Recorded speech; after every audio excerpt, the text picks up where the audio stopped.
Padahal aku memiliki kemampuan untuk meniru segala sesuatu, namun tetap saja harus berebut makanan dengan anjing. Hanya karena kemampuanku, hanya bisa meniru benda-benda yang mengandung energi spiritual. Tapi aku hanyalah orang biasa. Bagaimana mungkin pernah melihat benda yang memiliki aura? Bahkan pun semuanya didengar dari para pendongeng. Saat aku mengira, aku tak akan bisa menggunakan kemampuanku lagi seumur hidup, aku bertemu seekor burung gagak yang bisa bicara. Malam itu, preman desa merebut rumahku. Aku ditendang olehnya ke halaman. Saya meringkuk dan menempel erat pada sebatang pohon kecil, menatap salju yang turun lebat. Kesadaranku mulai kabur. Tetapi pada saat itu, seekor burung gagak besar, berwarna hitam pekat, hinggap di dahan pohon. Sayapnya yang terbentang, ternyata sebesar setengah tubuhku. Wan siapa namamu? Berapa umurmu? Namaku Han Yu. 12 tahun. Aku menjawab dengan linglung, sambil mengangkat kelopak mata yang berat. Menahan rasa dingin, ia melihat sekeliling, lalu melihat burung gagak besar di atas kepalanya, sedang menundukkan kepalanya ke arahku di bawah sinar bulan yang putih. Lalu bertanya, apakah itu kamu yang berbicara? Gagak besar, datanglah, anak kecil berbahasa Korea. Kenapa kamu dibuang di luar halaman dan tidak masuk ke dalam rumah? Orang-orang di dalam rumah itu ayah dan ibumu. Orang-orang di dalam rumah itu bukan ayah dan ibuku. Tapi ini rumahku. Mereka tidak mengizinkan saya tinggal di dalam rumah. Sejak orang tua saya meninggal dunia, satu-satunya rumahku direbut oleh preman. Bukan hanya perintah oleh mereka setiap hari, bahkan untuk makan pun harus merebutnya dari mulut anjing. Setelah mendengar, saya berkata begitu, burung gagak itu mengembang sayapnya. Suara serak berkata, Wan berikan barang berhargamu padaku. Aku akan membantumu membunuh orang-orang yang menduduki rumahmu. Oke, siapa kamu? Keluargaku sangat miskin. Tanpa sayang, siapa aku? Haha, saat itu kami bertiga berpisah. Kakek dan nenekmu pun menjadi pasangan. Yang menghindariku si jelek ini? Hahaha, apa bedanya 50 tahun berlalu? Bukankah aku si jelek ini yang paling lama hidup? Akhirnya aku melangkah ke jalan keabadian. Kamu bilang kamu adalah seorang dewa. Jika aku memberikan harta karunku padamu, apakah kamu bisa memenuhi permintaan saya yang lain? Aku melihat sayapnya terbentang. Gerbang kuil hendak terbang untuk membunuh. Burung gagak besar itu bertanya. Tentu saja bisa, tapi aku hanya bisa mengabulkan satu permintaanmu. Dan itu harus hal yang bisa aku lakukan. Kalau begitu, aku akan memberikan barang berhargaku padamu. Bisakah kamu mengajari aku keahlianmu? Ya, kalau kamu mau belajar keahlianku. Suara serak itu terhenti. Setelah melihat saya mengangguk dengan kuat, dia tampak agak bingung. Hahaha, aku bisa mengajari kamu. Tapi kalau kamu nggak bisa, jangan salahin aku. Maka, sayang itu tetap milikku. Kamu masih mau belajar? Baiklah, tapi kemudian aku bingung lagi, karena saya benar-benar tidak tahu. Di mana, sayang? Yang dia maksud. Tapi saat aku sedang memikirkan apa harta karun itu, tiba-tiba ada ruang kosong di belakangku. Pohon kecil yang selama ini menjadi sandaranku menghilang. Aku segera mengulurkan tangan ke belakang untuk menopang tubuhku. Sesuatu yang dingin muncul di bawah tanganku. Aku menunduk untuk melihat. Itu adalah piringan kecil yang berat, terbuat dari logam. Di atasnya terukir pohon besar dengan dedaunan yang rimbun.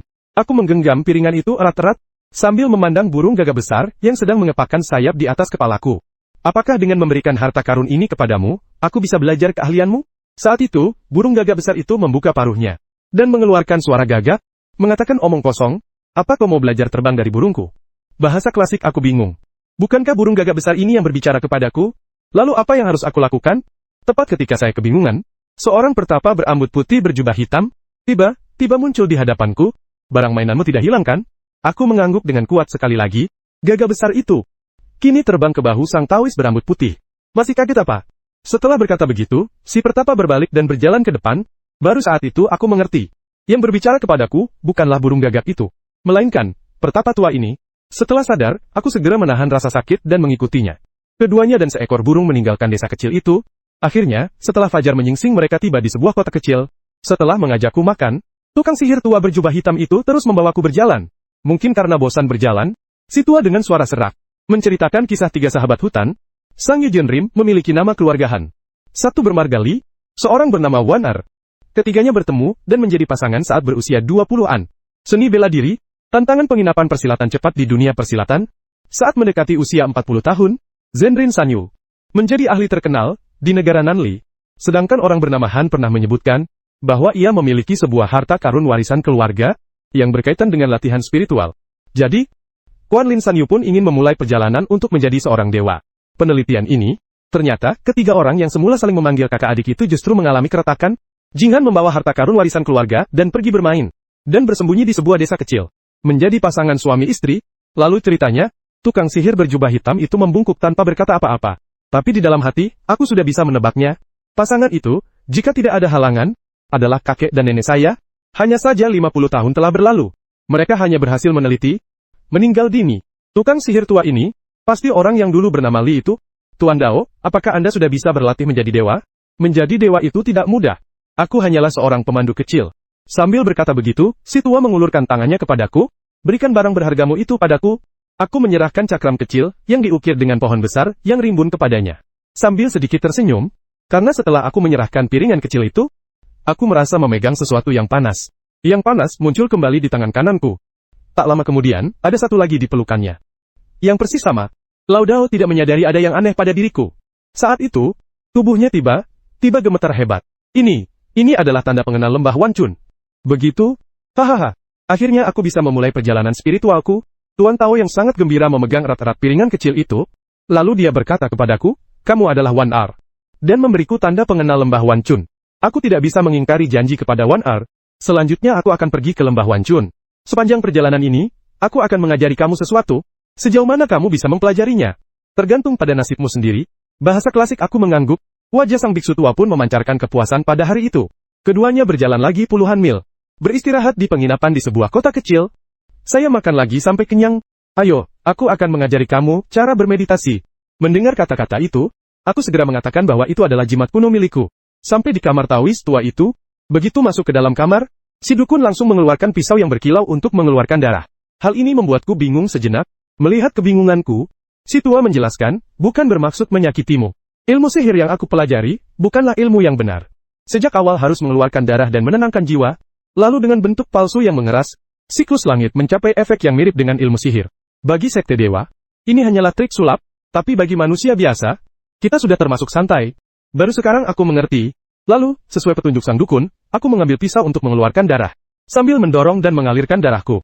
Dalam bahasa klasik, aku dengan tekun mengikuti alirannya. Setelah satu putaran, aku merasa mulutku kering.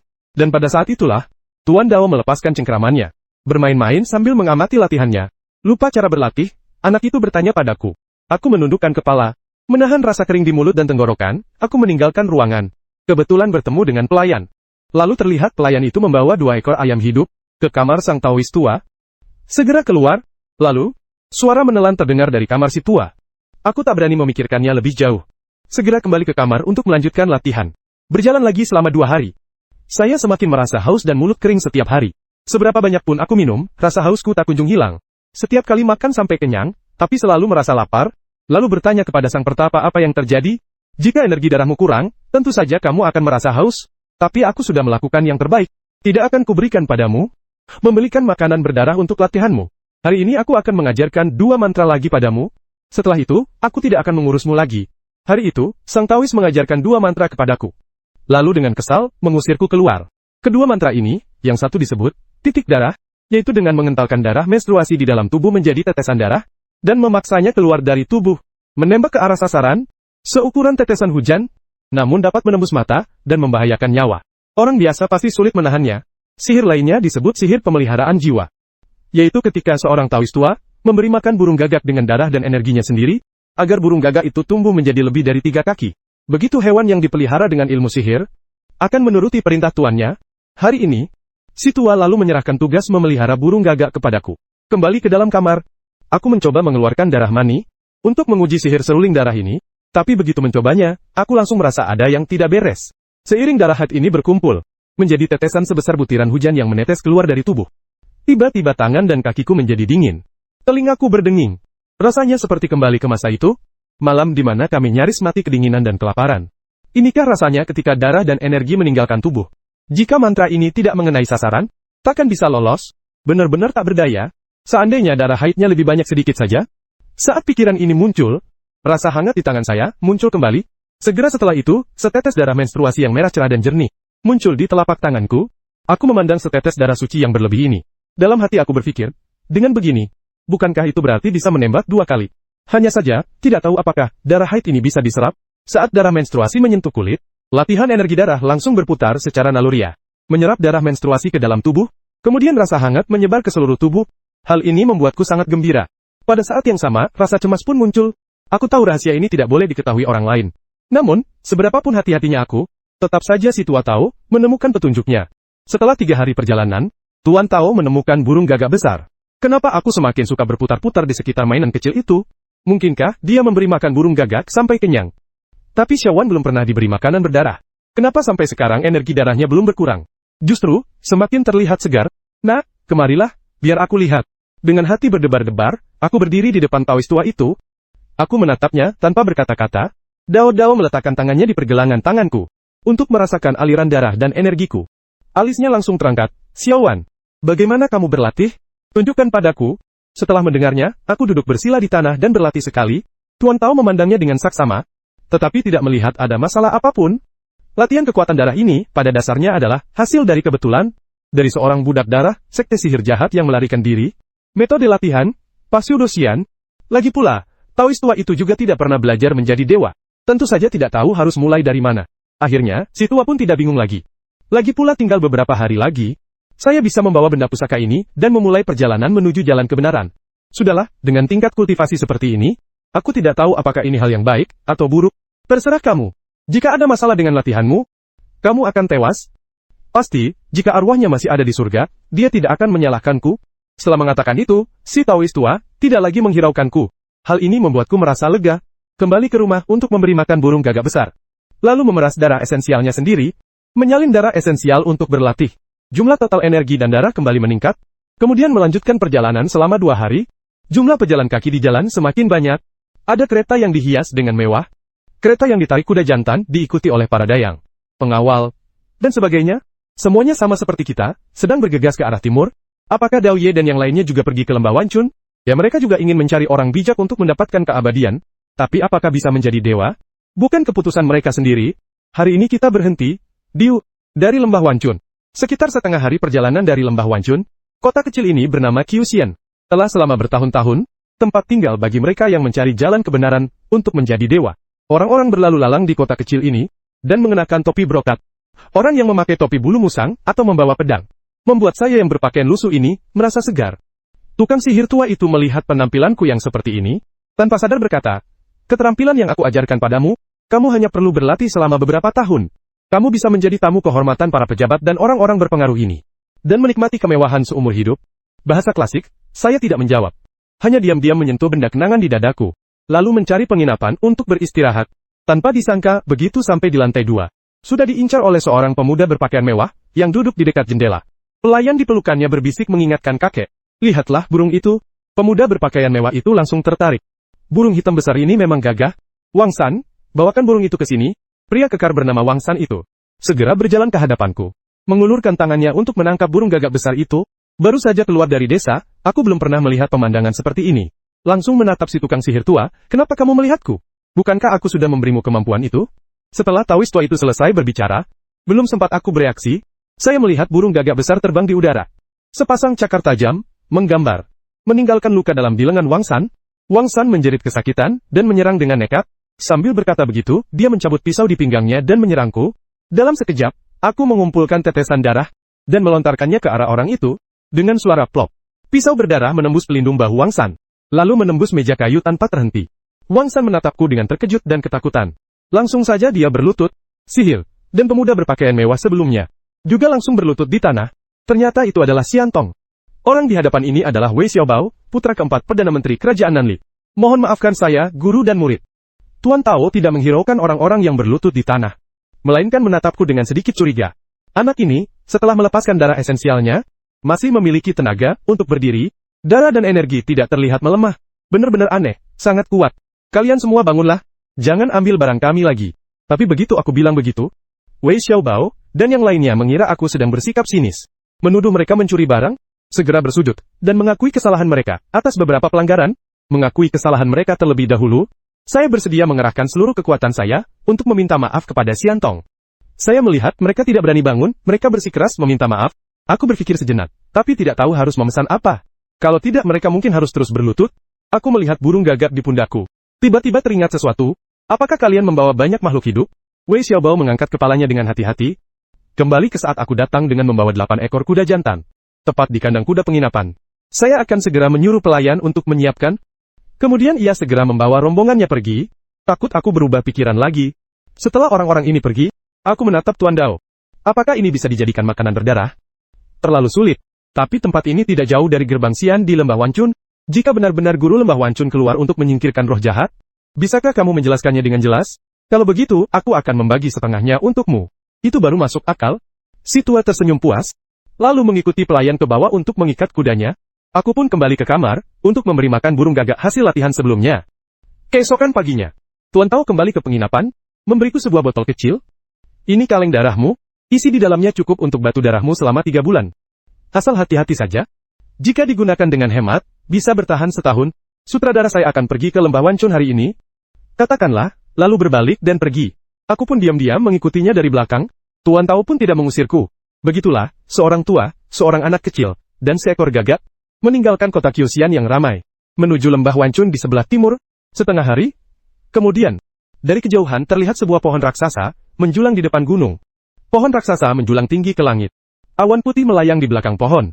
Permainan catur dan kartu dari sekte dewa ini membuat sang Taois semakin bersemangat. Langkahnya pun tanpa sadar menjadi lebih cepat. Di bawah pohon gergaji, ada sebuah batu besar yang menghalangi pandangan. Di atasnya tertulis 7 huruf besar yang mencolok, "Jangan ganggu para pertapa. Semua bisa dibunuh." Sang Taois tua melihat hal itu, dengan hati-hati mengeluarkan piringan itu, lalu membungkuk, mengangkatnya tinggi-tinggi di atas kepalanya. Orang kecil itu membawa benda pusaka Wancun, memohon dengan sungguh-sungguh agar Jide mengajarkan cara menjadi dewa. Beberapa saat kemudian, sebuah sosok terbang melintas dari atas pohon raksasa. Aku ambil dulu. Setelah dia selesai bicara, benda di tangan si pertapa, lalu terbang dengan sendirinya ke tangan pria berpakaian hijau. Benar. Itu benar. Dengan nama keluarga Wu, artis bisa masuk. Apakah kamu atau anak ini? Taois tua itu sangat bersemangat mendengar hal itu. Aku, pria berpakaian hijau, tak bisa menahan tawa sinis. Lihatlah pria berambut putih ini, usianya sudah 70 atau 80 tahun. Masih berani berharap bisa menjadi dewa? Lebih baik suruh Jia Zong resign dulu. Mungkin saja orang yang mudah dipengaruhi itu akan sendirian, tanpa keturunan. Hanya berharap sekte Jin Xian menemukan jalan yang benar. Saat Taois tua itu berbicara, dia melirikku. Sepertinya dia merasa terganggu dengan kehadiranku. Kalau begitu, ayo aku ajari kamu. Jika bukan karena Nobutake, orang seperti kamu yang berasal dari Old Mac, tidak boleh diberi kesempatan untuk masuk. Lao Dao Wenyan sangat gembira dan berterima kasih kepada Guru Xian. Terima kasih guru telah membimbing saya. Tepat saat mereka berbalik untuk pergi, aku pun berbicara. Guru, saya juga punya nama keluarga. Pria berpakaian hijau itu berhenti mendengar kata-kata itu. Dia menoleh dan melihat sang Taois tua, juga menoleh dengan tatapan tajam. Saat melihat benda di tanganku, ekspresinya pun berubah. Kau bajingan bernama Han. Bahkan setelah mati pun tidak tenang. Ternyata kamu punya 2. Tak heran dulu, bisa menculik Wan Er. Ditambah lagi si bocah nakal ini sangat patuh sepanjang perjalanan. Ternyata dia menunggu di sini. Kalian yang bermarga Han itu tidak ada yang baik. Ada apa hari ini? Biasanya, dalam beberapa tahun pun tidak pernah ketemu satupun. Hari ini malah datang 2 sekaligus. Ini juga asli. Ayo ikut bersama kami. Kemudian, di bawah tatapan jahat si tua, mengikuti pria berpakaian hijau, melewati jalan yang berliku-liku hingga tiba di gerbang Xian di lembah Wancun. Di dalam lembah Wancun, para murid berpakaian hijau, dan abu-abu berjalan melintas di sana, dan sesekali percikan air melintas, di atas kepala. Kami dibawa ke sebuah tempat bernama Kota Zi. Seorang wanita bernama Fang Zishi, sedang berjaga di gerbang gunung. Kedua orang ini membawa senjata, dan berusaha menerobos masuk ke dalam gerbang. Mohon agar Fang Zishi memeriksanya. Setelah Fang Zishi memeriksa tanda pengenal itu dengan saksama, berkata Chen Peji, "Kau, Liang Xiaogong, lanjutkan patroli." Pria berpakaian hijau itu langsung bersuka cita. Si Fang memegang mayat, kemudian dengan cepat mengeluarkan sebuah kartu identitas dari pinggangnya. Tampak 2 titik cahaya, muncul dari sebuah prasasti di belakang Fang Zi, terjun ke dalamnya. Kalian berdua, silahkan letakkan tangan kalian di atasnya. Rusa itu jelas-jelas tidak bisa berbunyi, tidak bisa memulai latihan, dan seumur hidup, hanya bisa menjadi pengikut. Lao Dao Wenyan menelan ludah dengan gugup. Berjalan ke depan batu nisan, menempelkan tangannya ke atasnya. Li Quan, 93 tahun, murid seni pertunjukan Wu Linggan. Tuan Li tampak sedikit gembira, sambil menatap Fang Zi. Apakah ini berarti dia memiliki bakat spiritual? Apakah aku tidak perlu menjadi muridmu? Akar spiritual terburuk. Selanjutnya, aku pun berjalan menuju batu nisan itu, dan meletakkan tangan di atasnya. Telapak tangan terasa sedikit hangat. Huruf-huruf di prasasti itu, berbahasa Korea. Murid penerjemah berusia 12 tahun, Silingen. Fang Zishi merasa sedikit tertekan. Silingen memang hebat. Kamu memang berpeluang masuk ke gerbang luar. Tuan Li, sang Taoist, membungkuk dengan tangan terkatup. Dengan hati-hati bertanya kepada Fang Zishi, "Jadi, apakah aku yang berasal dari dunia bela diri juga memiliki harapan untuk masuk ke gerbang luar?" "Masuk ke gerbang luar? Menurutku, kamu lebih cocok masuk ke kuburan. Untuk masuk ke gerbang luar, kamu harus berlatih sampai tingkat keempat, latihan Kia. Dengan keempat akar spiritualnya ini, setidaknya berlatih selama 10 tahun, baru ada harapan. Di usiamu yang sudah begini, akar spiritualmu masih kurang. Berapa tahun lagi bisa berlatih? Seumur hidup ini bisa jadi buruh kasar? Daripada menjadi pengikut sudah cukup. Li Laodao dimarahi habis-habisan. Sangat kecewa. Mulai sekarang, kalian berdua akan bekerja sebagai buruh kasar di Lintian. Sambil berlatih. Sambil menanam ladang roh di tanah milik sekte. 20% dari hasil panen dapat disimpan. Setiap 6 bulan, panen ladang roh dikirim ke klan sebanyak 5 buah. Setelah berkata demikian, tangannya menyapu pinggangnya. Ada 2 set pakaian abu-abu para murid. 2 pedang, berwarna abu-abu muda. Muncul di atas meja di samping. Kami berdua maju ke depan untuk mengambil baju dan pedang. Fang Zishi memanggil seorang murid berpakaian hijau lagi. Jenderal, tolong pimpin mereka. Untuk membagi lahan sementara. Ya, Fang Zishi, kalian berdua, ikuti aku. Kemudian kami dibawa ke sebuah lembah yang datar. Begitu mendarat, ada sebuah benda bulat. Pria gemuk berbaju biru itu datang sambil tersenyum. Untuk apa adik seperguruan ini datang? Kakak Wang. Aku datang khusus untuk mengantar kedua adik seperguruan ini. Setelah Qin Qi mengatakan itu, dia memperkenalkan saya dan Tuan Li. Saudara Wang ini tinggal selangkah lagi untuk masuk ke dalam gerbang. Dia adalah pengurus Lintian di tempat ini. Kalian harus patuh pada perintahnya mulai sekarang. Berfokus pada latihan spiritual dan bertani. Dengan melatih energi, 4 tingkat untuk masuk ke gerbang luar. Bahasa klasik. Ada beberapa makhluk non-manusia di ruang jaringan. Pada upacara besar Xianyuan, suatu tahun, kenapa mereka datang saat ini? Kedua adik seperguruan ini masuk dengan membawa tanda pengenal. Pengurus Wang tiba-tiba mengerti. Saudara seperguruan, tenanglah. Serahkan saja kedua orang ini padaku. Sebelum pergi, Jin Qi sengaja meninggalkan sebuah pedang ajaib. Kedua adik seperguruan itu baru saja tiba. Belum memiliki dasar.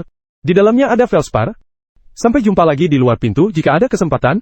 Setelah Jin Qi pergi, Wang Guanxi langsung berubah raut wajahnya. Kenapa kalian berdua melamun begitu? Siapa namamu? Saya akan mendaftar. Kakak Wang, nama saya Li Quan. Kakak Li baru saja mengucapkan setengah kalimat. Wajah petugas ruang jaringan langsung muram. Kamu berani memanggilku kakak senior? Seorang tua berambut putih yang tak punya masa depan? Aku tidak akan membiarkanmu pergi ke pucong, jadi jangan bersikap seperti orang yang sudah kalah. Tuan Li mengatupkan giginya dan menundukkan kepalanya. Apa itu? Hanya dengan membawa tanda pengenal dan masuk ke gerbang para dewa, mereka benar-benar mengira sudah menjadi murid. Kalian hanyalah semut-semut. Di tengah teriakannya, kami berdua mendaftarkan nama kami. Setelah berusia 0 tahun, dia membawanya ke 2 bidang tanah. Luas lahan tersebut sekitar beberapa mutia. Di ujung setiap petak sawah terdapat sebuah rumah batu yang rata. Besok mulai bertani. Jika ada yang tidak dimengerti, tanyakan kepada orang lain. Jangan ganggu aku kalau nggak ada urusan. Setelah mengatakan itu, petugas jaringan langsung berbalik dan pergi. Meninggalkan kami berdua berdiri di ladang saling bertatapan. Ternyata di dalam gerbang para dewa pun tak luput dari hal ini. Setelah mendengarnya, aku pun tak bisa menahan diri untuk mengangguk. Melihat sekilas ke arah burung gagak besar di pundakku. Selama perjalanan ini dia sangat patuh. Para guru di lembah Wancun sangat berpengalaman. Dan tidak ada yang menganggapnya serius. Tuan Dao, tanah mana yang Anda pilih? Tuan Dao, mana yang harus saya pilih? Tuan Li berbalik dan mengangkat tangannya kepada Tuan Dao. Saya tidak memilih bagian manapun. Aku cuma pengen nampar kamu. Kalau aku jadi kamu, tidak akan berkelahi secara terbuka seperti ini. Tiba-tiba terdengar suara dari kejauhan. Tuan Li segera menghentikan tangannya dan menoleh. Aku pun segera mundur beberapa langkah. Untuk memastikan diriku tidak dipukul. Dengan kata-kata ini, 3 orang muncul dari tepi ladang di kejauhan. George yang berbicara berusia sekitar 30 tahun. Mendekat dan menjelaskan kecuali di arena pertarungan murid. Atau kompetisi tahunan para murid. Jika tidak, dilarang keras bertarung secara pribadi. Jika ketahuan, akan dihukum berat. Nama saya Zhang Shan. Sudah 20 tahun berkecimpung di bidang ini. Panggil saja aku kakak Zhang. 2 orang lainnya tinggi dan kekar, dengan alis tebal dan mata besar. Bernama Sun Kang. Yang satunya lagi adalah seorang gadis berusia 16 atau 17 tahun. Bernama Liulan. Tuan Li sang Taois mengetahui bahwa pertarungan pribadi dilarang. Terpaksa menunda niatnya untuk menghabisiku. Lalu menanyakan kepada ketiga orang itu mengenai penanaman di ladang. Zhang Shan melihat kami tidak tahu apa-apa. Saya sudah sedikit memperkenalkannya. Setelah itu, mereka masing-masing kembali ke rumah makan. Tuan Li melirik ke arahku. Kata Leng Heng. Besok, berikan aku surat rekomendasi yang diberikan oleh senior Jin. Baik Guru Dao. Lalu bagaimana dengan burung gagak besar itu? Kalau kamu mau memeliharanya, silakan saja. Aku akan menempuh jalan kebenaran. Aku tidak akan berlatih salju lagi. Setelah Taois Tua Li selesai berbicara, dengan marah berbalik dan kembali ke makanannya. Melihat hal itu, aku terpaksa membawa pakaianku. Nona gagak yang anggun masuk ke ruang makannya. Dan membersihkan diri. Aku mengenakan jubah abu-abu para murid, duduk di tepi tempat tidur. Mengambil pedang ajaib, dan menempelkannya di dahi. Di dalamnya tertulis dasar-dasar latihan Qi Wan Chun, yang juga dikenal sebagai metode latihan hati yang harmonis. Aku telah berlatih Lian Qi Jue selama setengah jam. Tetapi tidak mendapatkan apa-apa. Lalu melihat kembali pengetahuan umum yang diberikan oleh senior Jin Qi. Mengendalikan pedang. Setelah membacanya dan menggabungkannya dengan deskripsi dari Zhang San dan yang lainnya, saya semakin mengerti. Di dalam sekte Wan Chun Guxian, bukanlah tempat untuk berlatih dengan seenaknya. Di dalam gerbang para dewa ada aturannya sendiri. Baik urusan besar maupun kecil, semuanya diatur secara terperinci. Sesuai aturan, akan diperoleh pahala besar dan pahala kecil. Menukar pahala dengan barang-barang sekte, jika tidak mengikuti aturan, maka akan dikenakan hukuman. Dalam kasus yang parah, bahkan bisa menghilangkan kemampuan spiritual. Saat ini, kita hanya bisa menekankan aturan 8 lapis ladang, dan mengingatnya dengan baik. Setelah semua kesibukan ini, tiba-tiba terdengar suara berderit di telinga. Ternyata burung gagak besar itu lapar lagi. Aku akan membuka botol kecil berisi darah kuda jantan. Gagak besar itu langsung mendekat dengan gembira. Setelah dia kenyang, aku memberi isyarat agar dia boleh pergi, lalu aku menutup pintu, mengekstrak esensi darah, menyalin menjadi sepasang, mulai berlatih Lian Suejue hari ini. Lagi pula lembah Wancun, belum menguasai dasar-dasar latihan Qi, kemampuan untuk melindungi diri sendiri hanya bisa diandalkan dari latihan. Pagi hari berikutnya, wajah Tuan Li tampak muram. Datang keluar tempat makan saya. Setelah diperiksa, Zhang Shan Sun Kang, Liu Lan dan 3 orang lainnya datang lagi untuk menyapa. Pagi-pagi sekali tidak pergi ke ladang. Berkumpul untuk ngobrol apa sih? Suara teguran dari ruang jaringan. Zhang Shan dan kawan-kawan langsung tampak seperti tikus yang melihat kucing. Setelah menjawab dengan hati-hati, mereka bergegas pergi. Petugas jaringan berjalan ke arah kami dengan tangan di belakang punggung. Kebetulan kalian berdua ada di sini. Aku bawa benih padi Qinghe. Ingat, ini bukan untuk dimakan, melainkan benih roh yang telah diolah secara khusus oleh sekte. Siapapun yang mencuri 1 butir, sekte akan langsung mengetahuinya.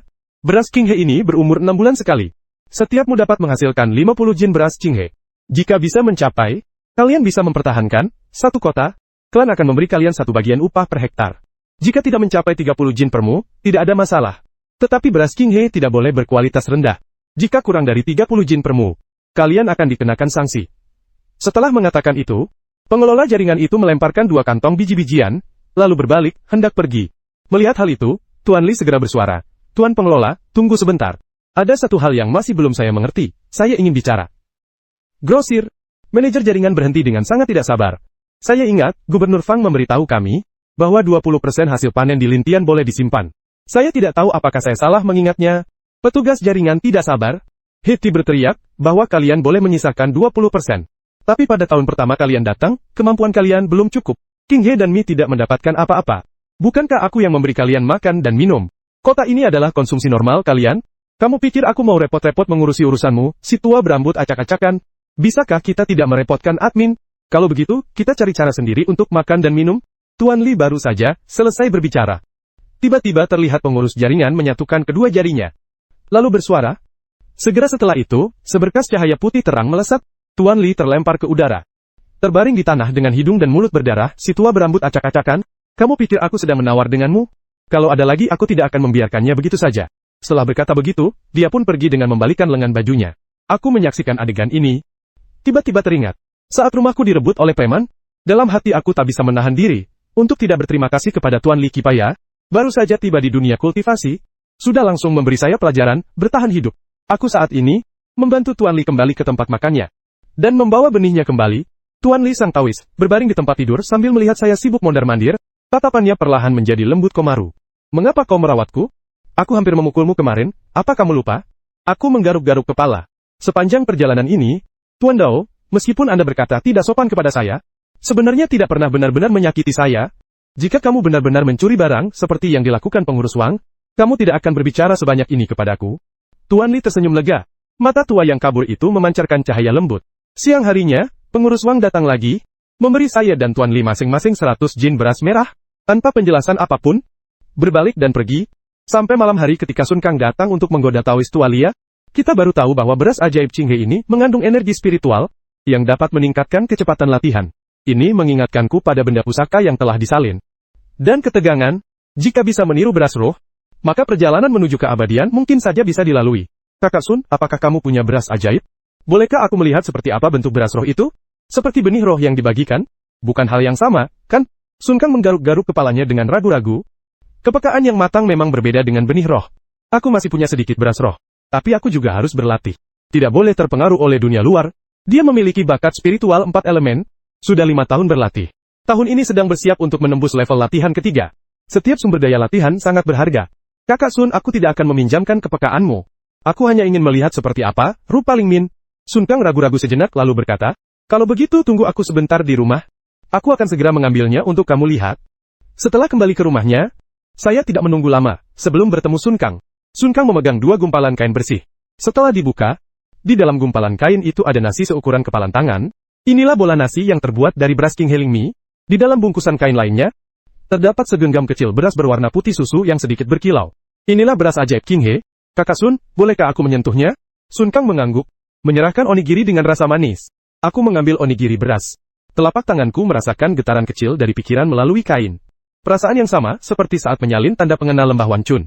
Setelah itu, ada sesuatu yang berat di pelukanku, menjadi aku menahan kegembiraan di dalam hati, dengan sungguh-sungguh mengucapkan terima kasih kepada Sun Kang. Sun Kang menyimpan kedua gulungan kain itu. Tersenyum ramah. Sama-sama. Suatu saat nanti kamu pasti akan mengetahuinya. Aku hanya ingin memperkenalkannya padamu lebih awal. Setelah Sun Kang pergi, aku mengeluarkan gumpalan kain dari dadaku, membuka sebagian kecilnya. Bola nasi roh ramah muncul di tangan. Malam itu saya tidak terburu-buru untuk berlatih, karena saya harus menunggu sampai besok saat bisa menyalinnya, baru bisa menyalinnya. Sampai sore hari berikutnya, saya mengambil satu-satunya onigiri roh saya, dan mulai menirunya. Dalam sekejap, onigiri roh itu berubah menjadi dua. Aku buru-buru menyimpan satu onigiri, dan memakan bola nasi yang lain. Lalu mulai mengikuti, dan metode latihan batin, untuk mencoba memusatkan aliran energi dalam tubuh, dengan bantuan onigiri ajaib. Aku telah bermeditasi hampir sepanjang malam, dan tidak merasa lapar, haus atau lelah, justru bersemangat. Rasanya sudah beberapa kali terasa ada aliran udara. Meskipun masih jauh dari tingkat latihan Ki, tingkat pertama. Tapi sudah tidak lagi seperti mimpi yang tak terjangkau. Dan keesokan paginya, saya mulai keluar untuk menanam 5 muladang saya. Zhang Shan, Sun Kang, Liu Lan dan yang lainnya datang satu persatu. Untuk memberi saya petunjuk tentang cara menanam, sebenarnya para guru di Wan Chun Valley, tidak semuanya seburuk yang digambarkan oleh pengelola jaringan. Saat itu, Tuan Li Sitaus juga keluar dan mulai menanam kebun. Aku melirik, dan melihat dia tampak bersemangat. Mungkin dia menggunakan darah kuda jantan sebagai batu darah, sembuh dari lukanya. Selanjutnya, saya terus membuat onigiri, hari-hari memberi makan burung gagak, berlatih, dan bertani. Tanpa terasa, 1 bulan telah berlalu, hubunganku dengan Tuan Li semakin baik. Kadang-kadang dia masih datang untuk membantu, pada suatu malam saat memakan 0 onigiri. Di dalam hati, sudah ada keyakinan. Aliran udara sebelumnya sudah cukup terkumpul. Hari ini seharusnya kita sudah resmi memasuki tingkat pakaian latihan energi. Seiring dengan dibukanya titik kunci misterius tertentu, aku merasakan aliran udara seolah tak berujung, berputar mengelilingi titik-titik akupunktur. Akhirnya mengalir ke dantian, tingkat pertama latihan energi telah tercapai, akhirnya saya telah memulai perjalanan menuju kesempurnaan spiritual, hatiku berdebar, langsung aku menjalankan teknik pernapasan yang diajarkan oleh Taois Liao. Dengan semangat yang membara, langsung mengkondensasi 2 bagian darah esensial. Bahkan dengan sedikit memaksakan diri menggunakan 3 kali tetes darah pun, bukanlah hal yang mustahil. Apalagi ditambah dengan kemampuan untuk menggandakan diri. Itu berarti 4 kali Swedizi. Saat itu terdengar suara berderit dari pintu. Suasana hatiku sangat baik. Bangun dan membuka pintu kamar. Gagak besar itu terbang masuk dengan tak sabar. Dan mendarat di bahuku. Gagak-gagak sepertinya sedang menegurku. Kenapa hari ini aku tidak memberinya makan darah? Ada hal yang sedikit menyenangkan hari ini. Ini untukmu. Aku mengambil kaleng itu, tapi tanganku terasa kosong. Dasar burung gagak. Tuan bagikan darah kuda jantan itu secara merata padaku. Seharusnya aku menggunakannya selama 2 tahun. Belum genap 2 bulan, kamu sudah menghabiskannya semua. Kamu makan begitu banyak makanan milikku. Jangan sampai makan, sampai kenyang, lalu kabur.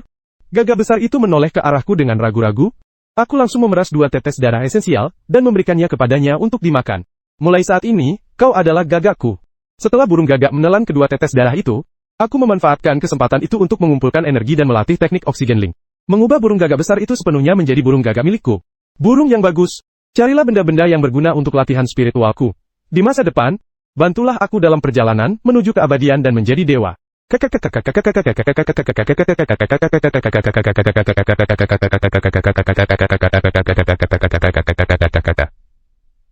Kaliyo tu ikipiteto maluk ini, pakoya piau kalau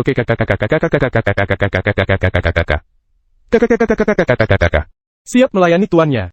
Di tengah malam, gagak besar itu menjawab, lalu hendak terbang pergi. Tiba aku teringat bahwa ada banyak aturan di sekte ini, lalu buru-buru aku membuka mulut untuk mengingatkan, cari saja tumbuhan dan buah-buahan liar yang berkhasiat. Jangan pergi ke ladang orang lain, atau kebun obat sekte dan membuat onar, dan datang lagi nanti malam, jangan mudah-mudahan muncul di depan orang. Gagak besar kini tunduk padaku, dan hatiku mulai bersatu dengannya. Memahami kata-kata ini, bukanlah hal yang sulit. Dia memiringkan kepala dan bersuara, membentangkan sayap dan terbang pergi. Kini aku telah mencapai tingkat pertama latihan Ki. Sudah waktunya untuk berlatih sihir. Metode baru latihan energi Qing He mengandung 2 sihir. Salah satunya adalah mantra mengendalikan angin. Berlari di atas angin, mengendalikan angin di tangan untuk menyerang musuh di depan. Sebelumnya, Tuan Li Sitawis terlempar dan memuntahkan darah akibat serangan dari administrator. Inilah teknik mengendalikan angin yang paling dasar. Yang lainnya adalah teknik pengendalian air. Setelah dikuasai, dapat mengalirkan air ke tulang-tulang kecil, ke posisi yang diinginkan. Setelah saya pikir-pikir, kedua mantra ini sangat cocok untuk mengambil air dan menyiram kebun, menggunakan pohon angin untuk mengambil air, berlari lebih cepat menggunakan sihir pengendali air, langsung menyiram ke ladang hutan. Keterampilan yang wajib dimiliki sapi dan kuda. Beberapa hari kemudian, Tuan Li sang petapa datang ke rumah sambil membawa seekor kelinci. Wan hari ini aku akan mentraktirmu makan kelinci. Tak lama kemudian, Tuan Li Sitawis sudah menyiapkan makanannya. Di mana burung gagak yang kuberikan padamu?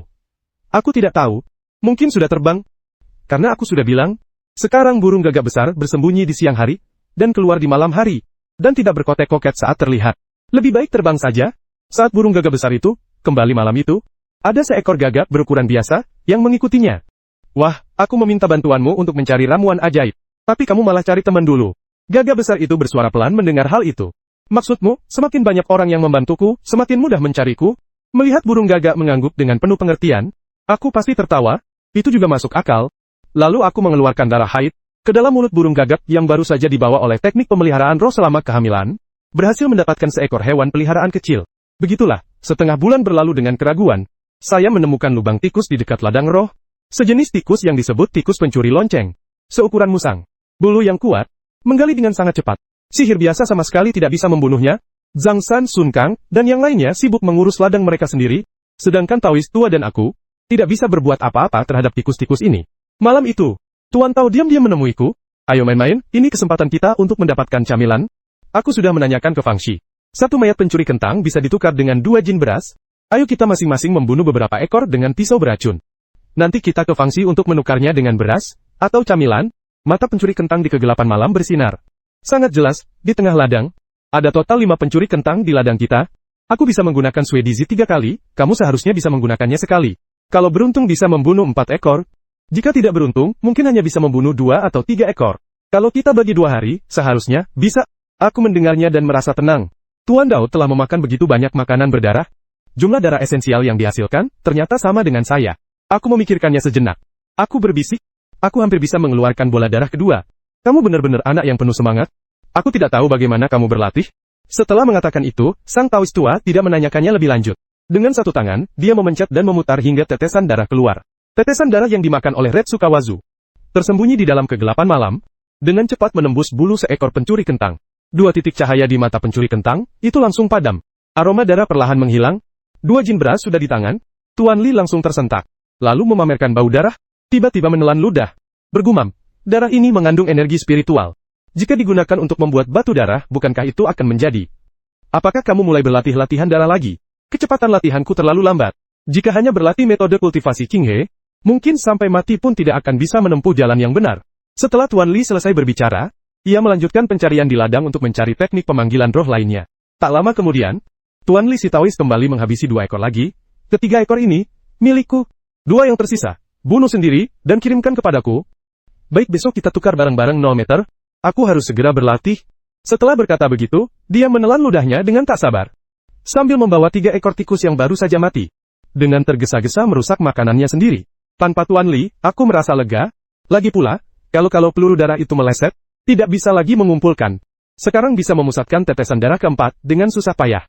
Jika ditambah 1 kali lagi, yang direplikasi, itu berarti 5 kali penggunaan blood drop. Tapi aku tetap paham prinsip bahwa, pohon yang menonjol, akan ditebang. Dalam situasi seperti ini, kita harus bertahan. Bahkan Li Lao Dao yang cukup dekat pun tidak bisa. Kemudian aku berkeliling di 2 petak ladang pemakaman, namun terkejut menemukan pencuri lonceng. Jumlah kentang yang dicuri sebenarnya bukan 5 buah, melainkan 7. Tepat untuk latihan. Segera, aku pun membawa mayat pencuri kentang itu kembali ke tempat makanan.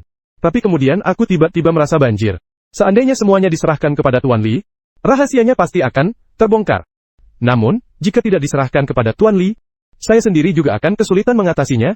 Saat aku sedang merenung, tiba-tiba aku menyadari bahwa di antara keempat mayat tikus pencuri lonceng itu, ada satu yang perutnya memiliki pola khusus. Ini yang dipelihara. Siapa sebenarnya yang memelihara tikus pencuri lonceng? Pada saat ini, mencuri kepekaan orang lain yang hampir matang, pasti orang di balik ini bukanlah orang baik. Segera ambil tikus pencuri jiwa yang bertanda ini, menuju makanan Tuan Li. Tuan Dao, ada yang tidak beres. Sambil berkata, saya menunjukkan tikus pencuri roh. yang telah ditandai kepada Tuan Li. Tikus ini dipelihara oleh seseorang, ini dicuri dengan sengaja, beras Qingheling, yang hampir matang. Tuan Li, sang Taois, melihat hal itu, dengan tergesa-gesa menoleh ke belakang untuk mencari mayat 3 tikus pencuri roh, dan mengeluarkan 1 ekor, yang perutnya juga memiliki corak. Ini masalah besar? Keduanya dipelihara oleh 1 orang. Kami berdua yang membunuhnya. Apakah mereka akan mampir ke sini? Aku berpikir sejenak, mengingatkan Dao Ye. Tak ada gunanya kita khawatir. Seluruh kantor kehutanan, hanya ada ruang pengawas jaringan dan 2 murid luar lainnya. Jika mencuri kentang adalah yang mereka tanam, maka mereka sebagai murid luar, kemampuan mereka jauh lebih hebat daripada kita. Cepat atau lambat mereka akan datang, mereka makan sampai kenyang, dan tidak menghargai sedikit makanan di mulut tikus itu. Jika itu dipelihara oleh murid seni pertunjukan di dekat ladang, maka tidak perlu khawatir, tingkat kultivasi tertinggi mereka tidak lebih dari latihan Qi tingkat 3. Paling-paling kita laporkan saja ke ruang admin. Mereka pasti senang menangkap orang seperti ini. Pencuri beras roh. Tuan Li sang Taois mendengar perkataanku. Juga mulai merasa tenang. Kamu anak kecil ini memang tenang dalam menghadapi bahaya. Pak, lalu, bagaimana cara menangani tikus pencuri lonceng yang sudah diberi tanda ini? Kedua tikus yang dibesarkan manusia ini, akan saya simpan. Latihan pilihan tidak akan dijual. Yang tersisa yang harus diganti, tetap harus diganti. Saat itu, ukurannya begitu besar, seharusnya tidak terjadi apa-apa. Bahasa klasik aku mengeluarkan 1 lagi mayat pencuri kentang. Dan menyerahkannya kepada Tuan Li. Lalu kembali ke rumah makan sederhana. Tapi belum sempat aku bernafas, saya melihat 2 ekor burung gagak, 1 besar dan 1 kecil. Seperti 2 kilat hitam, dengan cepat melesat masuk ke dalam rumah. Seekor burung yang tajam akan membuka paruhnya dengan lembut. Sebuah ranting hijau meluncur perlahan darinya. Di ujung ranting itu, tergantung sebuah, seperti permata yang berkilauan, buah biru ini, memancarkan aura spiritual di sekelilingnya. Seperti kabut tipis tanpa asap yang melingkupi sekelilingnya. Serta disertai aroma harum yang lembut, seekor gagak lain yang sedikit lebih kecil, juga meniru burung gagak yang lebih besar. Dan meludahkan sebuah ranting. Di atasnya juga tergantung buah yang persis sama. Buah biru yang jernih. Kalian menemukan buah roh. Aku segera mengulurkan tangan. Dan dengan hati-hati memegang kedua buah roh itu di telapak tanganku. Ada lagi. Gagak besar dan gagak kecil menggelengkan kepala. Apakah ada pemiliknya atau tidak? Apakah ini bahasa klasik dari anggota klan? Mereka masih menggelengkan kepala. Kerja bagus. Hari ini, aku akan memberi kalian hadiah. Setelah berkata begitu, aku akan memeras darah dan energi untuk memberi makan burung gagak. Tetapi tiba-tiba aku berhenti. Tadi sudah 4 kali. Murid, sudah cukup sulit bagi diriku sendiri untuk mengeluarkan darah haid. Tepat pada saat itu, gagak besar itu melompat ke atas mayat tikus pencuri lonceng. Menatapku dengan sedikit harapan, mengeluarkan suara permohonan, kau ingin makan kentang curian? Gagak besar mengangguk dan berkicau pelan. Gagak kecil melihat hal itu, segera melompat ke atas mayat tikus pencuri lonceng lainnya. Takut tidak bisa mendapatkannya. Baiklah ini untuk kalian, aku sedang bingung mau ngapain nih. Kedua burung gagak itu langsung sangat gembira. Masing-masing memegang seekor tikus dan pergi untuk makan. Setelah sekitar 1 jam, 2 ekor gagak seolah-olah sedang mabuk, kembali dengan terhuyung-huyung. Setelah masuk ke dalam rumah, dia berbaring di lantai, lalu tertidur lelap. Melihat hal itu, saya pun tidak tahu apa yang terjadi, hanya bisa meletakkan pakaian lama di bawah tempat tidur. Lalu memasukkan kedua burung gagak yang sedang tertidur ke dalamnya. Pagi hari berikutnya, aku kembali melihat ke bawah tempat tidur, hanya terlihat kedua burung gagak itu, masih berbaring tenang di sarangnya, tidak ada tanda-tanda akan bangun. Entah itu hal yang baik atau buruk. Setelah saya berkeliling kebun sekali lagi, tidak ada pencuri kentang baru yang ditemukan. Suasana hati juga cukup baik. Sementara itu, Yang Shan berdiri di tengah ladang. Sambil sedikit mengerutkan kening menatap Lin Tian, tidak tahu sedang memikirkan apa. Han bangun. Pencurian kentang semakin merajalela akhir-akhir ini. Kemarin aku melihat kamu dan Li Quan berdua mengejar tikus-tikus itu. Ya tikus-tikus pencuri kentang itu sangat menjengkelkan. Memanfaatkan kami yang tidak mengerti sihir. Tapi aku sudah berkeliling hari ini, belum menemukan tikus roh. Mungkin dia beraktivitas di malam hari, jadi dia tidak keluar lagi di siang hari. Saat ini saya ingin bertanya kepada Zhang Shan tentang buah roh. Tapi kemudian teringat bahwa Tuan Tao tadi malam sempat menyebutkannya, pertemuan pasukan di Zangshan. Entah pada akhirnya dia membatalkan niat itu, dan pada saat itulah, Zhang Shan tiba-tiba bertanya lagi tentang hak atas tanah. Pagi-pagi sekali, kemana saja kamu pergi sambil membawa keranjang? Kamu tahu atau tidak? Bahasa klasik aku melirik Zhang Shan dengan heran. Merasa pertanyaannya itu, tiba-tiba dan aneh. Di antara para murid, biasanya tidak menanyakan kegiatan dan urusan pribadi orang lain. Meskipun ada sedikit keraguan di benakku. Tetapi di luar aku tetap berpura-pura tidak tahu. Apakah Tuan Dao sudah keluar? Aku kira dia sedang berlatih di rumah. Benar juga, kamu pasti juga tidak tahu. Setelah Zhang Shan berkata begitu, dia pun berjalan sendiri menuju Lin Tian Hansi dan duduk untuk bermeditasi. Kemudian aku berjalan menuju kebun Sun Kang. Untuk menanyakan kepadanya tentang buah roh yang dapat meningkatkan tingkat kultivasi. Kebetulan dia baru saja selesai berlatih. Lalu dia mengambil ramuan yang dia kenal, obat-obatan yang dia ketahui, termasuk buah biru, yang dibawa oleh kedua burung gagak itu mainan, yang disebut buah Suansin. Makan buah ini, dapat membuat pikiran menjadi jernih. Bermanfaat bagi latihan ilmu gaib, menyempurnakan ramuan. Peran latihan Kidia dan sejenisnya dalam meningkatkan kultivasi. Setelah berbincang sebentar dengan Sun Kang, saya pun kembali ke rumah makan saya, di Lintian. Kedua burung gagak itu masih tertidur lelap di sarang kecil di bawah tempat tidur. Aku mengambil buah Suansin, dan menelannya dalam sekali teguk.